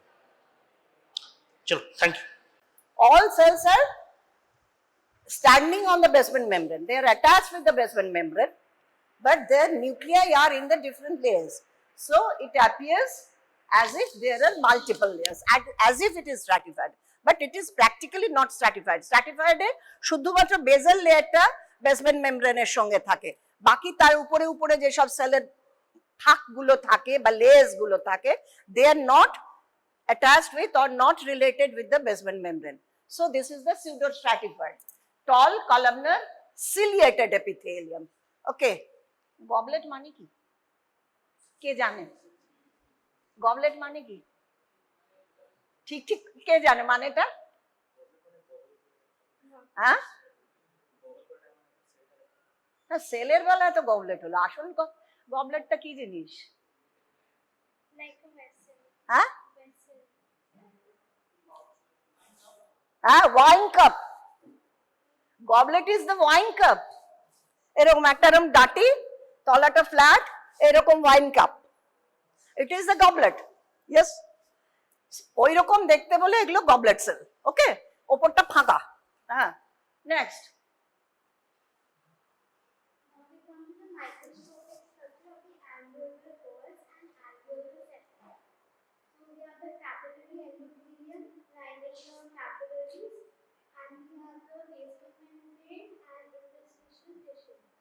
Which will separate the endothelial cells and the alveolar epithelial cells. So we have a thin portion and a thick portion. In a thin portion, we have the basement membrane of epithelial and endothelial cells are fused, and in the thicker portion, the ঘরের যদি প্রায় দেওয়াল না থেকে চারিদিকে যদি দরজা থাকে, সেইটা যেমন দেখতে অ্যালভিওলাইও প্রায় সেই রকম দেখতে। এবার সেই সব দরজাগুলো দিয়েই কোথায় বেরোয়? অ্যালভিওলার ডাক্টে। বোঝা গেছে? কাজে কাজে অ্যালভিওলাইয়ের অ্যাজ সাচ ওয়াল বলতে খুব কম, মানে এরকম করে যে একটা লাইনিং দিয়ে এখানে একটা দরজা তারপরে ওখানে দরজা না, খুব কম অ্যালভিওলার ওয়ালের ইয়ে থাকে। এবারে তো ওইটাতে চলে যাও বাবু, ওই একদম 58-এ দিয়ে দাও। So this is the main structure of the lungs. আমি ইচ্ছে করে এগুলো তোমাদের নিজেদের পড়া জিনিস, জানা জিনিস বলে আমি বললাম না। দেখো তোমাদের বন্ধুরাই কি সুন্দর বললো, ঠিক আছে, খুব ভালো লাগলো আমার। হ্যাঁ, তো এবারে আমার যেটা, আমি এটা কেন এমফাসাইজ করলাম বা এটা কেন দেখালাম, এই why I have shown these slides, because in the next chapter which we are going to study now, that is the chronic obstructive pulmonary diseases, COPD. আমরা সবাই আজকাল খুব শুনতে পাই সিওপিডি আছে, তমুকে সিওপিডি আছে, প্রায় কমন লোকেও বলে। সো এইটা যখন আমরা পড়তে যাব, এটা যে এন্টিটি গুলো আছে সেইগুলো জানতে গেলে we must know the anatomical names or anatomical structure of the respiratory system. That is why I just highlighted this one. এর আগের চ্যাপ্টারটা আমি যেটা বললাম রেসপিরেটরি সিস্টেমের actually first chapter is the pulmonary infections, আমাদের সেটা এখনো হয়নি, সেটা তোমাদের মঙ্গলবারে হবে। নেক্সট যে চ্যাপ্টারটা তোমরা পড়তে গেলে দেখবে যে non infectious diseases, non infectious but diffuse, diffuse মানে যারা নাকি হোল লাংটাকে ইনভলভ করছে, হোল লাংটাকে ইনভলভ করছে, the diffuse involvement of the lungs, and it is non-infectious in nature. So here you can see that there are two terms, one is obstructive and another one is the restrictive. Obstructive মানে কি আমার air flow টা যে যাচ্ছে সেইখানে কোনো একটা obstruction হচ্ছে, there is some obstruction in the normal air flow. And restrictive কি আমরা জানি in each expiration and inspiration there is expansion of the lung, but if there is due to some cause there is hindrance in the expansion of the lung, it is known as the restrictive diseases of the lung. So obstructive disease is the obstruction in the airflow, and restrictive diseases are those where there is restriction in the inflation of the lungs during the inspiration. Okay, so obstructive resistance, what I have just told you in the obstructive diseases, so the maximal airflow rates during forced expiration is low. এটা কিরকম pulmonary function test দেখেছো তো ফিজিওলজিতে, কিরকম ভাবে কি বলা হয় শেষকালটায় কিভাবে করা হয়, প্রথমে বলা হয় একটা ডিপ ব্রেথ নিতে, তাই তো, ডিপ একটা ইন্সপিরেশন করে করে ছাড়তে বলা হয়, ফোর্সফুলি ছাড়তে বলা হয় যতক্ষণ টানতে পারে। এই যে ফোর্সফুল এক্সপিরেশন, এই যে ফোর্সফুল এক্সপিরেশন যেটা হচ্ছে এয়ার ফ্লো যেটা হচ্ছে সেইটা মিনিমাইজড হয়ে যায় in cases of the chronic pulmonary obstructive diseases in COPD. তার মানে আমরা যদি পালমোনারি ফাংশন টেস্ট করি এই সব পেশেন্টদের, তাদের আমরা দেখব যে তাদের ফোর্সফুল এক্সপিরেশন যেটা আমরা পালমোনারি ফাংশন টেস্টে দেখি সেইটা কমে গেছে। ওকে, এই তলাটা দেখতে পাচ্ছ তোমরা, এই দুটো তো আটকে যাচ্ছে না ও পাশ থেকে, এই তলাটা অব্দি দেখতে পাও, ওই পাশের ছেলেমেয়েরা পাও না তো, তাহলে কোথায় বসলে দেখতে পাবে? আমারও তো তাই মনে হচ্ছে, আমি তো ওদিক থেকে দেখতে পাচ্ছি না, তো তোমরা দেখছো কি করে? আর ঘাড় নেড়ে যাচ্ছে সব, হ্যাঁ দেখতেই তো পাচ্ছিস না, তাহলে কি ওই পাশটায় সরে যাবি তোরা? একটু না দেখলে তো অসুবিধা হবে বাবা, যারা দেখতে পাচ্ছিস না ওইটাই যা, পাখা চালিয়ে নে, একটু সরে যা, নয়তো দেখতে পাবি না তো। না রেস্ট্রিকটিভ ডিজিজ সেটা আমাদের খুব একটা পালমোনারি ডিজিজ বলে আমরা খুব একটা পড়াশোনা আমাদের করার দরকার হয় না, because either it is the chest wall disease, মানে কোনো একটা কারণে ডিসঅর্ডারে হয়, কিংবা নিউরাল কোনো ইনভলভমেন্টের জন্য একটা রেস্ট্রিকটিভ ডিজিজেস হয়ে থাকে, নিউরোমাসকুলার কোনো ডিজিজ থাকলে চেস্ট ওয়াল ডিসঅর্ডার, কিংবা ক্রনিক ইন্টারস্টিশিয়াল ইনফিলট্রেটিভ যেসব ডিজিজ থাকে নিউমোকোনিওসিস এক্সেট্রা এক্সেট্রা, সেইগুলোতে আমরা জানি যে লাংসের এক্সপ্যানশন ক্ষমতা বা ইনফ্লেশন যে ক্যাপাসিটি সেইটা কমে যায়। We are not going into those entities now. Now, obstructive pulmonary disease includes 4 diseases, 4 entities are there. One is the emphysema, second is the chronic bronchitis, asthma and bronchiectasis. So, and mainly the emphysema and the chronic bronchitis are truly speaking COPD.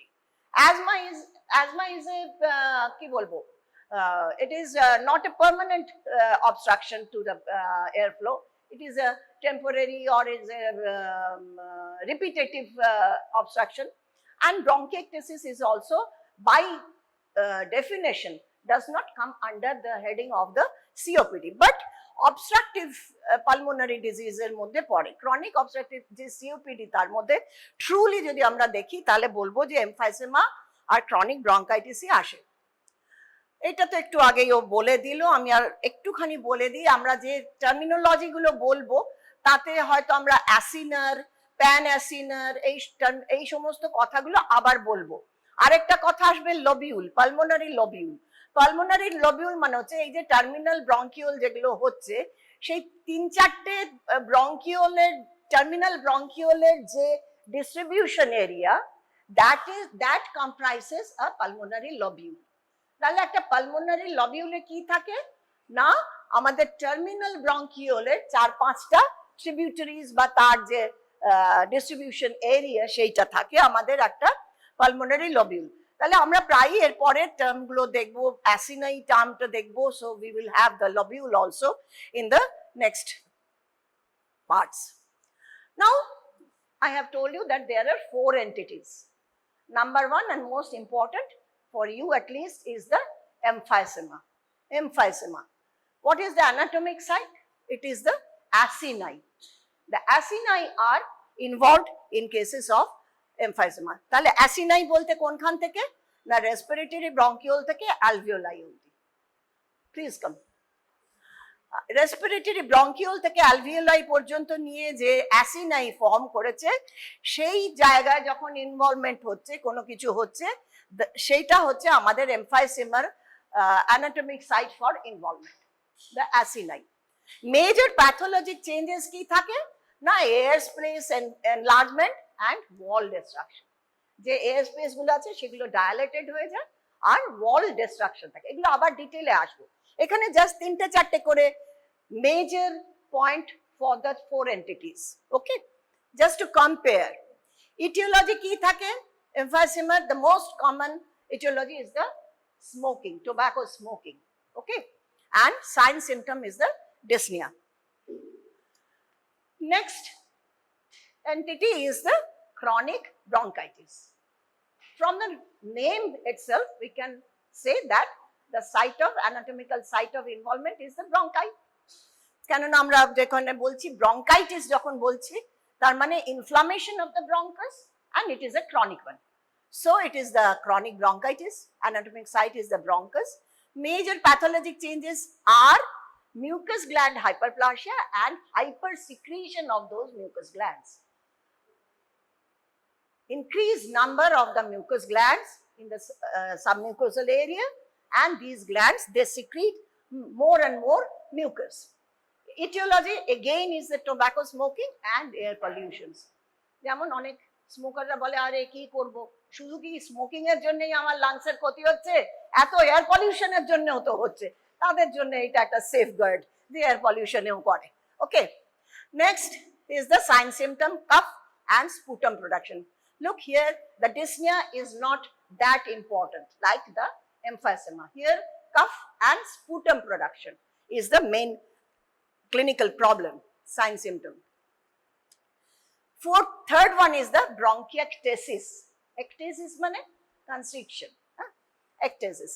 Naturally bronchi কথাটা যখন আছে, the site of anatomical site of involvement is the bronchus. Major pathologic changes is the airway dilation and scarring. Ectasis কথাটা আছে তার মানে scarring আছে, constriction হয়ে গেছে। Etiology persistent or severe infection. এখানে কিন্তু এইখানেই আসছে আমাদের ইনফেকশনের কথা, রিপিটেড বারবার করে ইনফেকশন হচ্ছে, যে কোনো কারণেই হোক তার একটা বারবার করে যখন ইনফেকশন হয় তখনই এই ধরনের ব্রঙ্কিয়েক্টাসিস হয়ে থাকে। And sign symptom is cough, purulent sputum and fever. Here the purulent sputum is often very offensive in smell, okay. And lastly is the asthma. Anatomical site is also bronchus. এখানে কি হয়, এখানে there is কি হয়, পড়ো লিখেটা পড়ো, smooth muscle hyperplasia and overreactivity of the smooth muscles. They constrict, তারা অকারণে তারা constrict করে বসে থাকে। আচ্ছা, এইবারে যখন আমরা সেই অ্যানাটমিটা পড়েছিলাম, কোথা পর্যন্ত স্মুথ মাসল ছিল? ব্রঙ্কিওলে অবধি আসেনি আর, তাই তো? তাহলে ব্রঙ্কাসাল লেভেল পর্যন্ত স্মুথ মাসল ছিল, তাহলে ব্রঙ্কিওলের নিচের থেকে যেহেতু স্মুথ মাসল নেই, সেখানে কিন্তু আর এই কনস্ট্রিকশন ব্রঙ্কোস্প্যাজমটা কিন্তু হবে না। বোঝা গেল? যেখান পর্যন্ত স্মুথ মাসল আছে সেইখান পর্যন্তই ব্রঙ্কোস্প্যাজম হবে। So major pathologic changes is the smooth muscle hyperplasia, excess mucus and inflammation. Look, here it is not the infection. In bronchiectasis it is the infection, but here it is the inflammation. It may be infective, but mostly it is not infective. It is immunological disorder or allergic disorder. Etiology is immunological or undefined causes. Sign is the symptoms are the episodic wheeze, cough and dyspnea. So these are the main 4 entities. Another one is also included in the COPD group, that is the small airway diseases or bronchiolitis. Bronchiolitis, the anatomic, again the site is the bronchiolitis bolchi, bronchitis noy eta. Bronchiolitis jehetu bolchi, so the involvement is the bronchioles. Major pathology is the inflammation and scarring. Etiology again the tobacco, air pollution, etc. And sign symptom is cough and dyspnea. Now coming to the major group, that is the emphysema. Emphysema is a irreversible change in the lung with dilation of the air spaces distal to the terminal bronchiole with destruction of the wall but without any fibrosis. এটা হচ্ছে একটা এটার অদ্ভুত মজার কথা, এত distraction হচ্ছে, inflammation হচ্ছে, সেখানে ইনফ্লামেটরি সেলের ইনফিলট্রেশন হচ্ছে, কিন্তু সেইভাবে ফাইব্রোসিস খুব একটা ওয়ালে হচ্ছে না, যেগুলো নাকি আমরা ব্রঙ্কিয়েকটেসিসের বেলায় দেখতে পাচ্ছি বা ক্রনিক ব্রঙ্কাইটিসের বেলায় যে ফাইব্রোসিস আমরা দেখতে পাচ্ছি বা স্কারিং দেখতে পাচ্ছি, সেটা কিন্তু আমাদের এমফাইসেমার বেলায় স্কারিং প্রায় হয় না। ওকে, তাহলে মেইন 3টে জিনিস কি হয়ে থাকে, এক হচ্ছে dilation, permanent and irreversible dilation, permanent and irreversible dilation of the air spaces, destruction of the the walls of the air spaces without any fibrosis. These are the 3 main features of the emphysema. Okay, so look, it is characterized by irreversible enlargement of the air spaces distal to the terminal bronchiole, accompanied by destruction of the without any fibrosis, যেটা আমি বললাম। Incidence একটা যদি আমরা ভাবি, তাহলে সবই তো আমাদের ইউএস এর উপর ডিপেন্ড করতে হয় সব স্ট্যাটিস্টিক্স এর জন্য, আমাদের নিজেদের দেশের হয়তো পার্ক পড়লে হয়তো আমি পাবো ইনসিডেন্স না। 4th leading cause of morbidity and mortality in US, হ্যাঁ খুব common emphysema, and close association with heavy cigarette smoking. আমি যেটা বলি যে who are the smoker, they may not develop lung cancer, but definitely they will develop COPD in their late age. It is guaranteed. Lung cancer hobe ki hote pare nao pare, kintu COPD je hobe ei byapare jara smoker tader amra guarantee diye dite pari. Okay, so the smoke, tobacco smoke is that. Now overinflation is, there is another term which means that there is dilation of the air spaces but without any destruction of the wall or alveolar septum. Now types of emphysema, there are mainly 4 types according to the anatomic distribution. তার বেশিরভাগ গুলোই প্রায় 95% cases are centriacinar type, Some are panacinous, paraseptal and irregular type. জানবে যে এইগুলো খুব common, but they are not that clinically important. They are very common finding, but they are not clinically important. But these 2 are clinically important, clinically significant. Again, this is the picture of, this is the normal structure of the, this is respiratory bronchiole, terminal bronchioles ends here, then starts the respiratory bronchiole, alveolar duct and all these are the alveoli. Ebare centriacinare ki hoy, the central area of this airway is involved. The distal part is not involved. Distal part mane ki amar na alveolar duct or alveoli, মানে এই জায়গাটা হচ্ছে distal part, এইখানটা হচ্ছে আমার distal part, কিন্তু এই জায়গাটা হচ্ছে আমার সেন্ট্রাল পার্ট। তাহলে আমি যখন এটা একটা অ্যাসিনাই আমি দেখালাম, so this is an acini, এই অ্যাসিনাই এর সেন্ট্রাল পার্ট হচ্ছে রেসপিরেটরি ব্রঙ্কিওল আর এইরকম জায়গাটা, আর alveolar duct, alveoli, this are the distal part. তাহলে centriacinar emphysema, when there is centriacinar emphysema, there is dilation of this central zone that is involving the respiratory bronchiole distal to the terminal bronchiole, distal to the terminal bronchiole. By definition, it is distal to the terminal bronchiole, and it involves only the central part, but not the distal part, not the alveolar duct or the alveoli.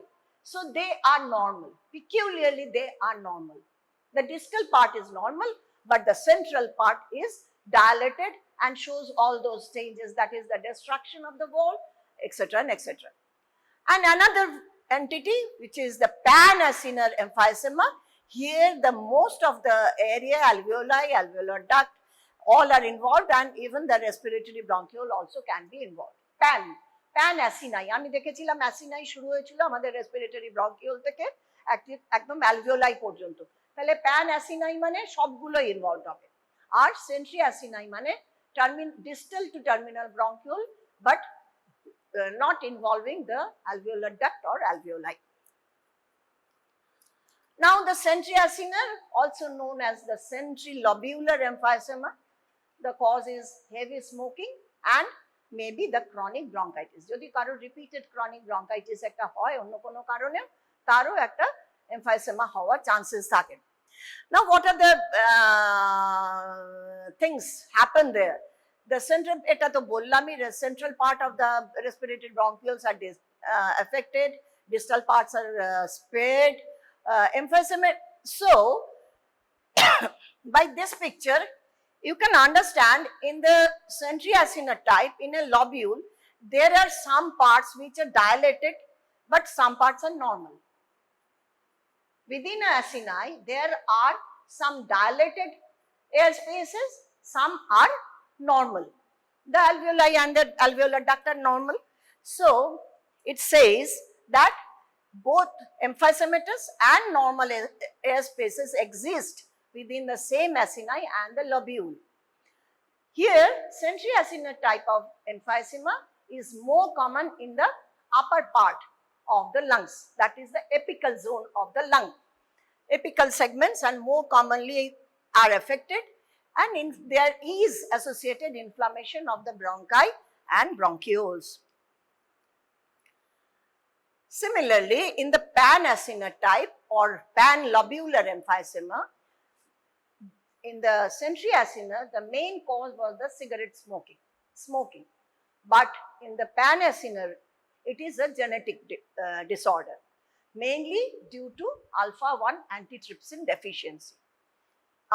What is alpha-1 antitrypsin? Ki cheta? It is an antiprotease. It is an enzyme which destroys or inhibits the proteases.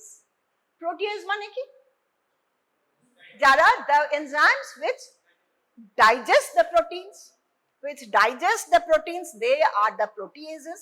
Tale antiproteases, they inhibit or destroy these proteases. Mane jara protein guloke dhongso kore, সেই enzyme গুলোকে বাধা দেয় বা ধ্বংস করে আমাদের এই অ্যান্টিপ্রোটিয়েজ। So antiproteases, they destroy or inhibit the proteases which destroy the normal proteins of our structure of the lung or etc. Now associated with the alpha-1 antitrypsin deficiency, uniformly enlarged acini from the respiratory bronchiole to the alveoli, and entire acini is distended, more common in the lower zone. Here the most commonly involved or most prominently involved area is the lower zone and the anterior border of the lung. They are most, the severity is more in those areas. Now the third was the distal or paraseptal. Paraseptal কথা থেকে আমরা বুঝতে পারছি যে এক একটা লোবের মধ্যে যে সেপ্টা আছে, সেই সেপ্টার গায়ে গায়ে লেগে থেকে, সেই সেপ্টার গায়ের সঙ্গে লেগে থেকে যে এমফাইসেমাটাস চেঞ্জ হচ্ছে সেইগুলোকেই আমরা প্যারাসেপ্টাল বলছি। তার মানে mainly in the periphery of A lobule, adjacent to the septa of the lung parenchyma যে এমফাইসেমাটাস চেঞ্জেস হচ্ছে সেইটাকে আমরা বলছি প্যারাসেপ্টাল or distal acinar emphysema, adjacent to areas of fibrosis and scarring. যে কোনো কারণে যদি সেখানে স্কারিং হয়ে থাকে, স্কারিং হলে কি হবে? স্কারিং এর সঙ্গে অ্যাডজেসেন্ট এরিয়াতে কেন থাকছে? যেখানটা স্কারিং হয়েছে সেখানটা কোলাপস করেছে, তাহলে তার পাশের এরিয়াটা একটুখানি ডাইলেট করতে হবে, তাহলে তার যে অ্যাডজেসেন্ট এরিয়া সেটাকে তাকে কাজ করতে হবে। কাজে কাজে সেই সব এরিয়াগুলোতে যখন আমার ডাইলেশন হচ্ছে, যেখানে যখন এমফাইসেমাটাস চেঞ্জেস হচ্ছে, সেটাকে আমরা বলছি যে the adjacent to the fibrosis or scarring. Distal part of the acini, naturally distal acinar, namtai distal acinar, distal part of the acini are involved.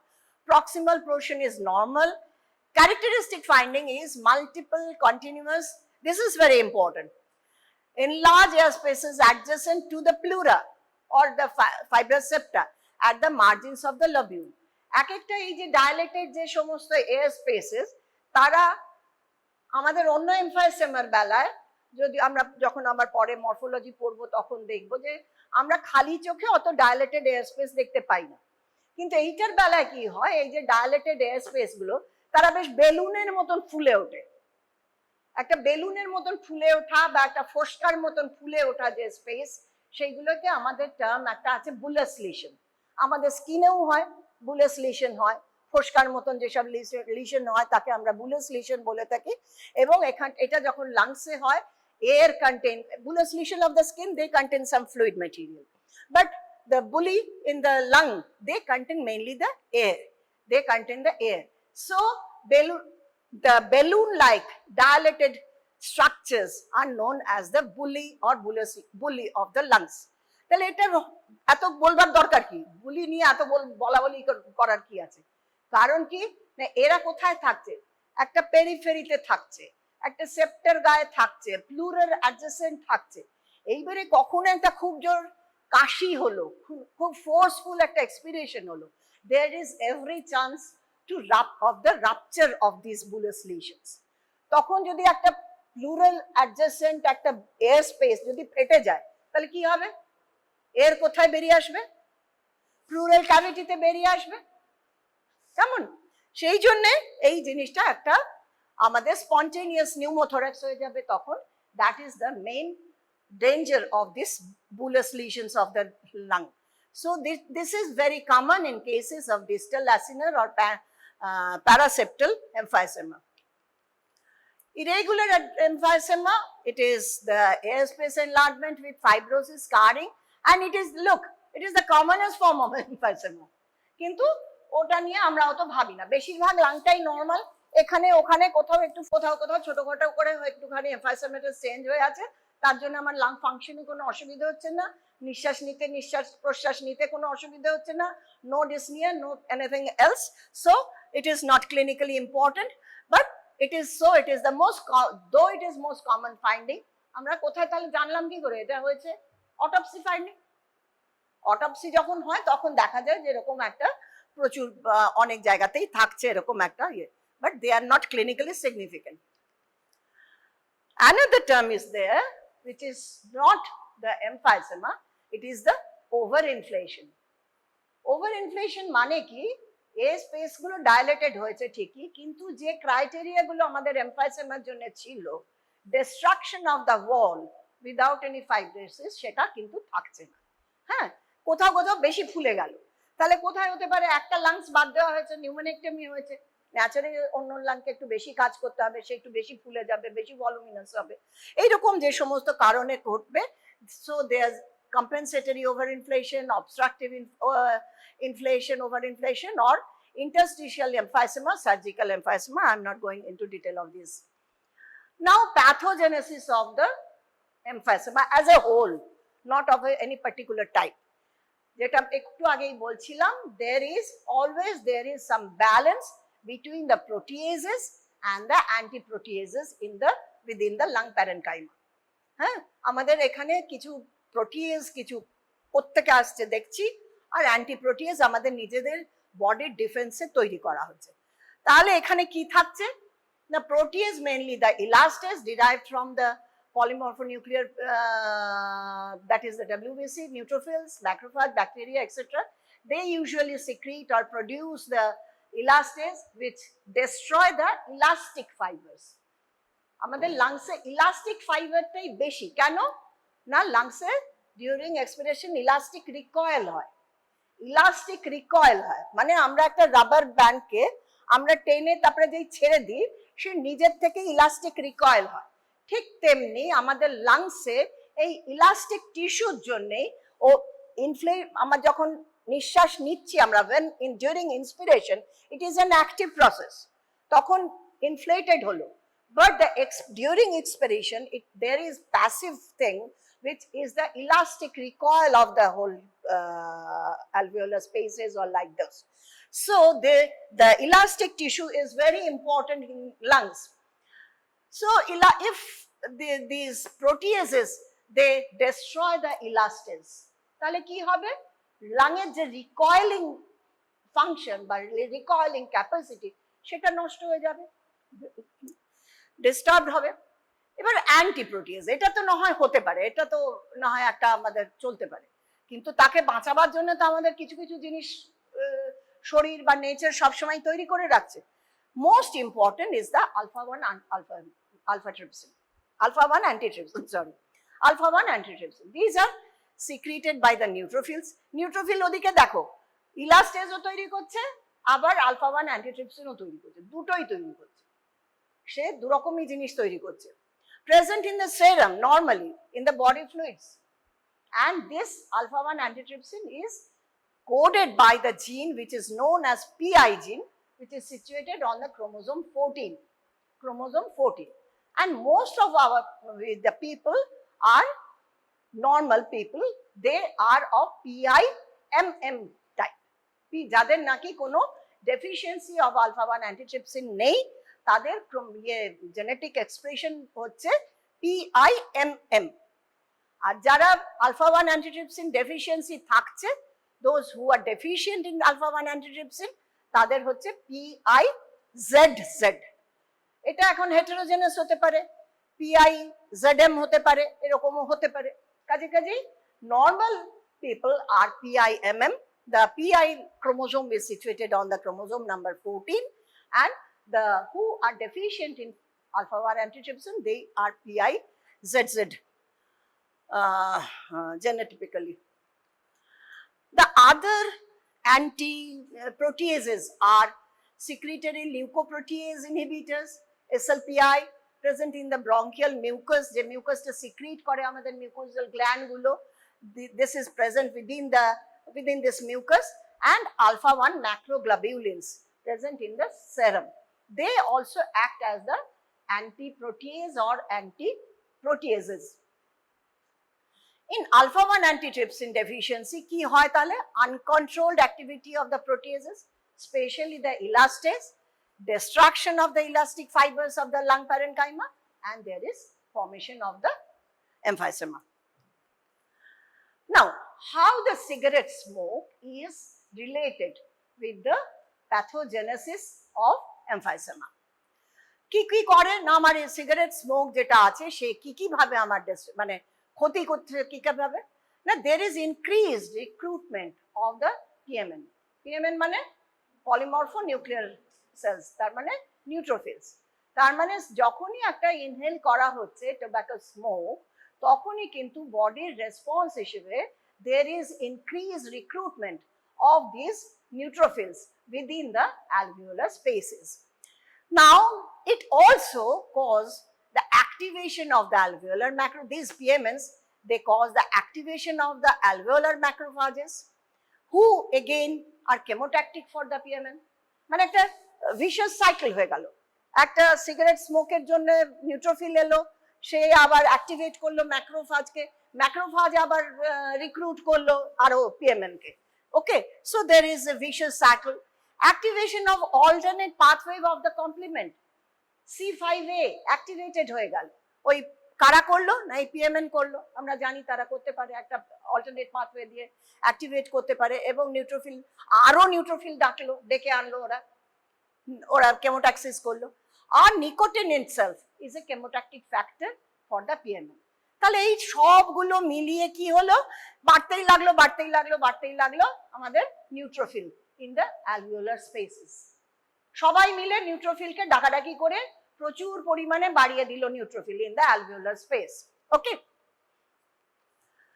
now the smoking also stimulates the release of the elastase from the PMN. বললাম যে PMN দুটোই secrete করে, ইলাস্টেজও করে, alpha 1 অ্যান্টিট্রিপসিনও করে, কিন্তু nicotine যখন stimulate করে একটা পিএমএন কে তখন কিন্তু ইলাস্টেজের সিক্রিশন বেশি বেড়ে যায়। Okay, so release of the elastase is increased by the smoking. Activity of the macrophages, proteases are not inhibited by the alpha 1 antitrypsin, তাহলে সে ওকে বাধা দিতে পারছে না। Now this smoking contains oxidants, inhibit the alpha 1 antitrypsin, and PMNs also, they produce the oxygen free radicals, where all of them cause the increased elastase activity. Increased elastase activity মানে যে নাকি elastic fibre গুলোকে destroy করছে সেই এনজাইমটার activity সব দিক দিয়ে বেড়ে গেল। So this is a flow chart, protease antiprotease hypothesis, anti elastase একটা থাকে, alpha 1 antitrypsin এগুলো কম হয়ে গেছে কোনো কারণে, naturally there will be increased elastase that will damage the elastic tissue. কি কি কারণে elastase আর বাড়তে পারে, ওদিকে এটা তো কম হয়েছে, মানে আমার প্রোটেক্টিভ জিনিসটা কম হয়ে গেছে, আর তাকে স্টিমুলেট করছে কারা না PMN and macrophage, smoking etcetera.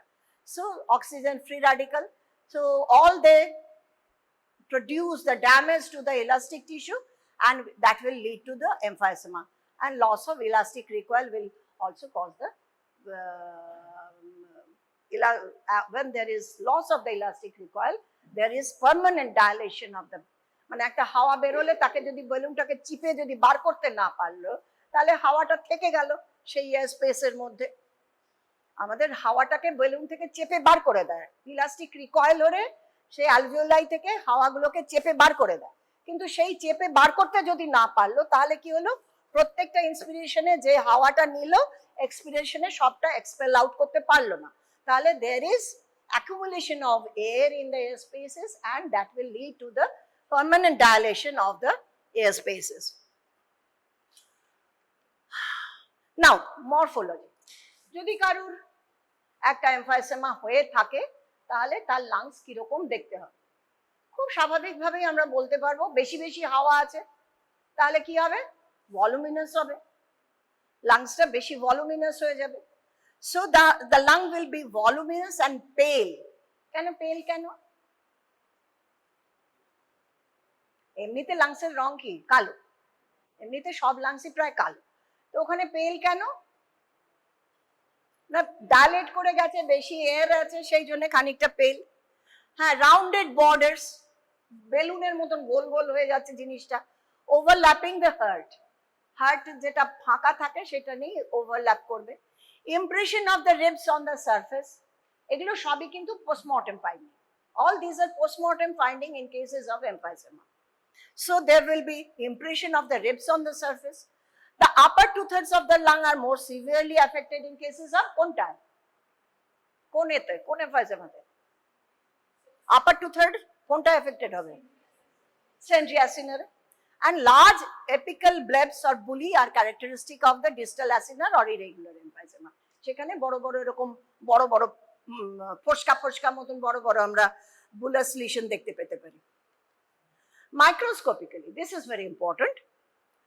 Abnormally large alveoli separated by thin septa with only focal centriacinar fibrosis. খুব অল্প ফাইন ফাইব্রোসিস হয়, মানে fibrosis is not a great thing or important thing in cases of emphysema.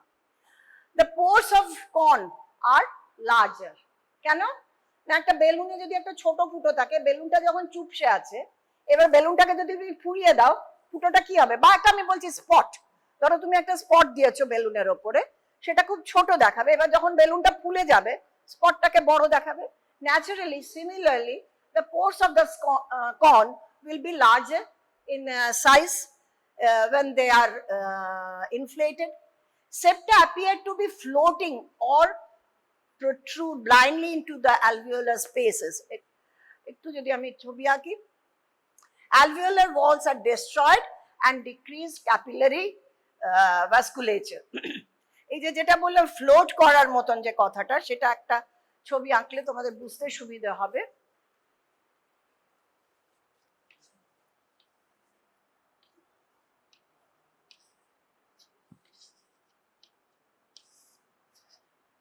If this is the normal alveoli, in emphysema they are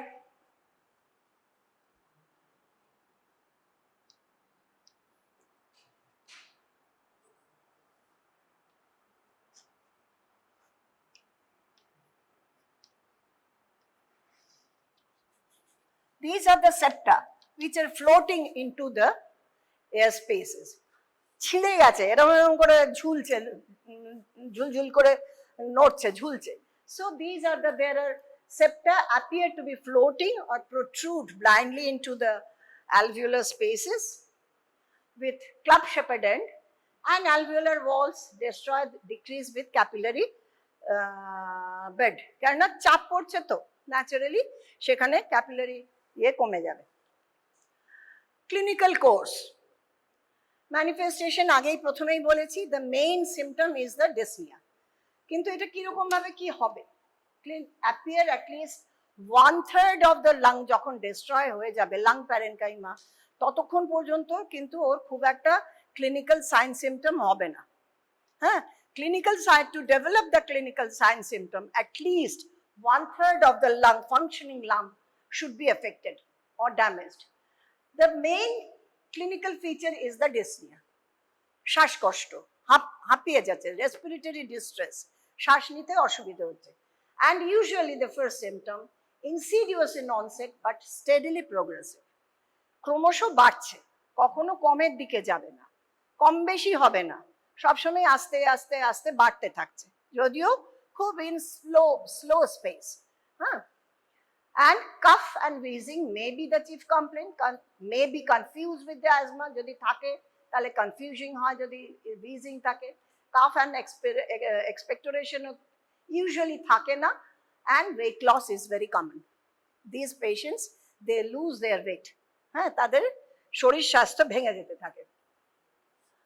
Classically, the patient is barrel chested. Barrel chested মানে barrel কিরকম হয়? এরকম একটা সিলিন্ডারের মতন, এরকম একটা সিলিন্ডারের মতন। চেস্টের আমাদের যেমন উপর দিকটা চওড়া, নিচের দিকটা সরু, সেটা থাকে না, barrel chested. Barrel chested, dyspneic with prolonged expiration. Dyspneic মানে প্রলংড এক্সপিরেশন, মানে যেটুকু সময় শ্বাস নিচ্ছে তার অনেক বেশিক্ষণ ধরে শ্বাস ছাড়ছে, করে যদি শ্বাস নিল অনেক বেশিক্ষণ ধরে শ্বাস ছাড়ছে। sits forward in hunched over position, এরকম করে বসে থাকে, সামনে ঝুঁকে বসে থাকে। হ্যাঁ, breathes through pursed lip. pursed lip মানে তাহলে কিরকম করে নিঃশ্বাস নেয়?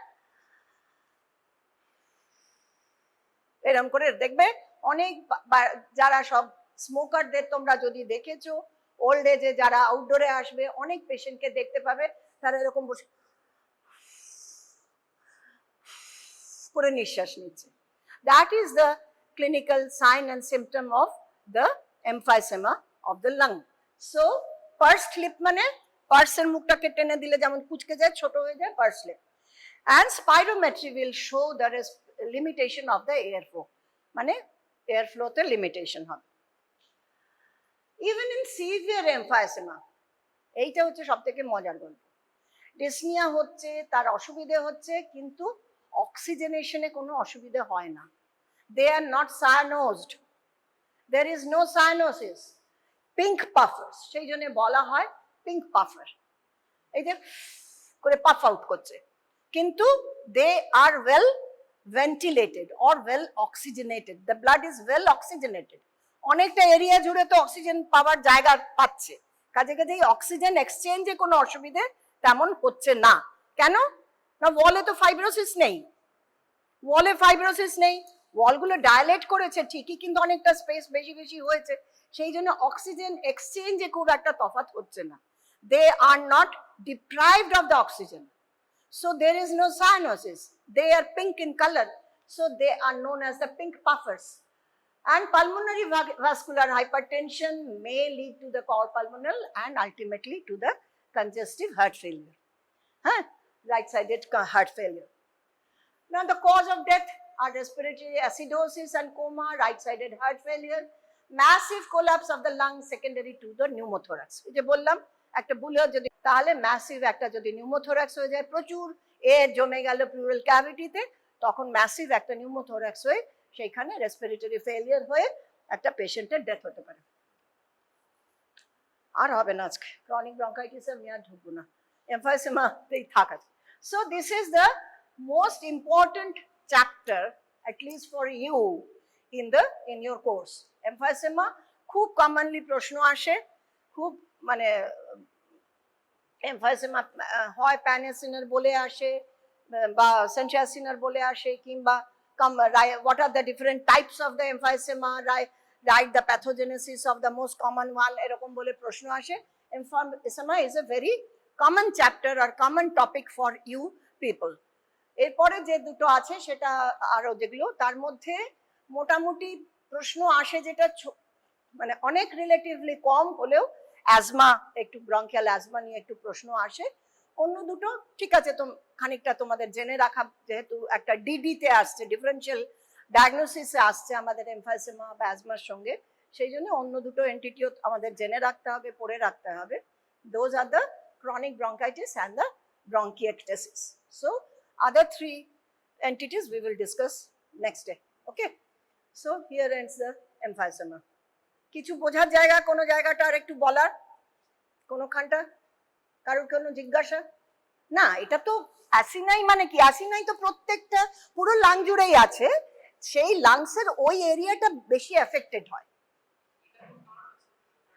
এটার কারণ একটা মানে কারণ যে মানে যেহেতু এটা স্মোকের সঙ্গে related, maybe the inhaled smoke, the tobacco smoke, it goes in the upper side more, সেই জন্য হয়তো বেশি হয়। আরেকটা কথা আমি যেটা লিখতে ভুলে গেছি, এমফাইসেমার পেশেন্টদের যদি এক্স-রে করা হয়, রেডিওলজি যদি করা হয়, the chest field appears more black in colour. কেন?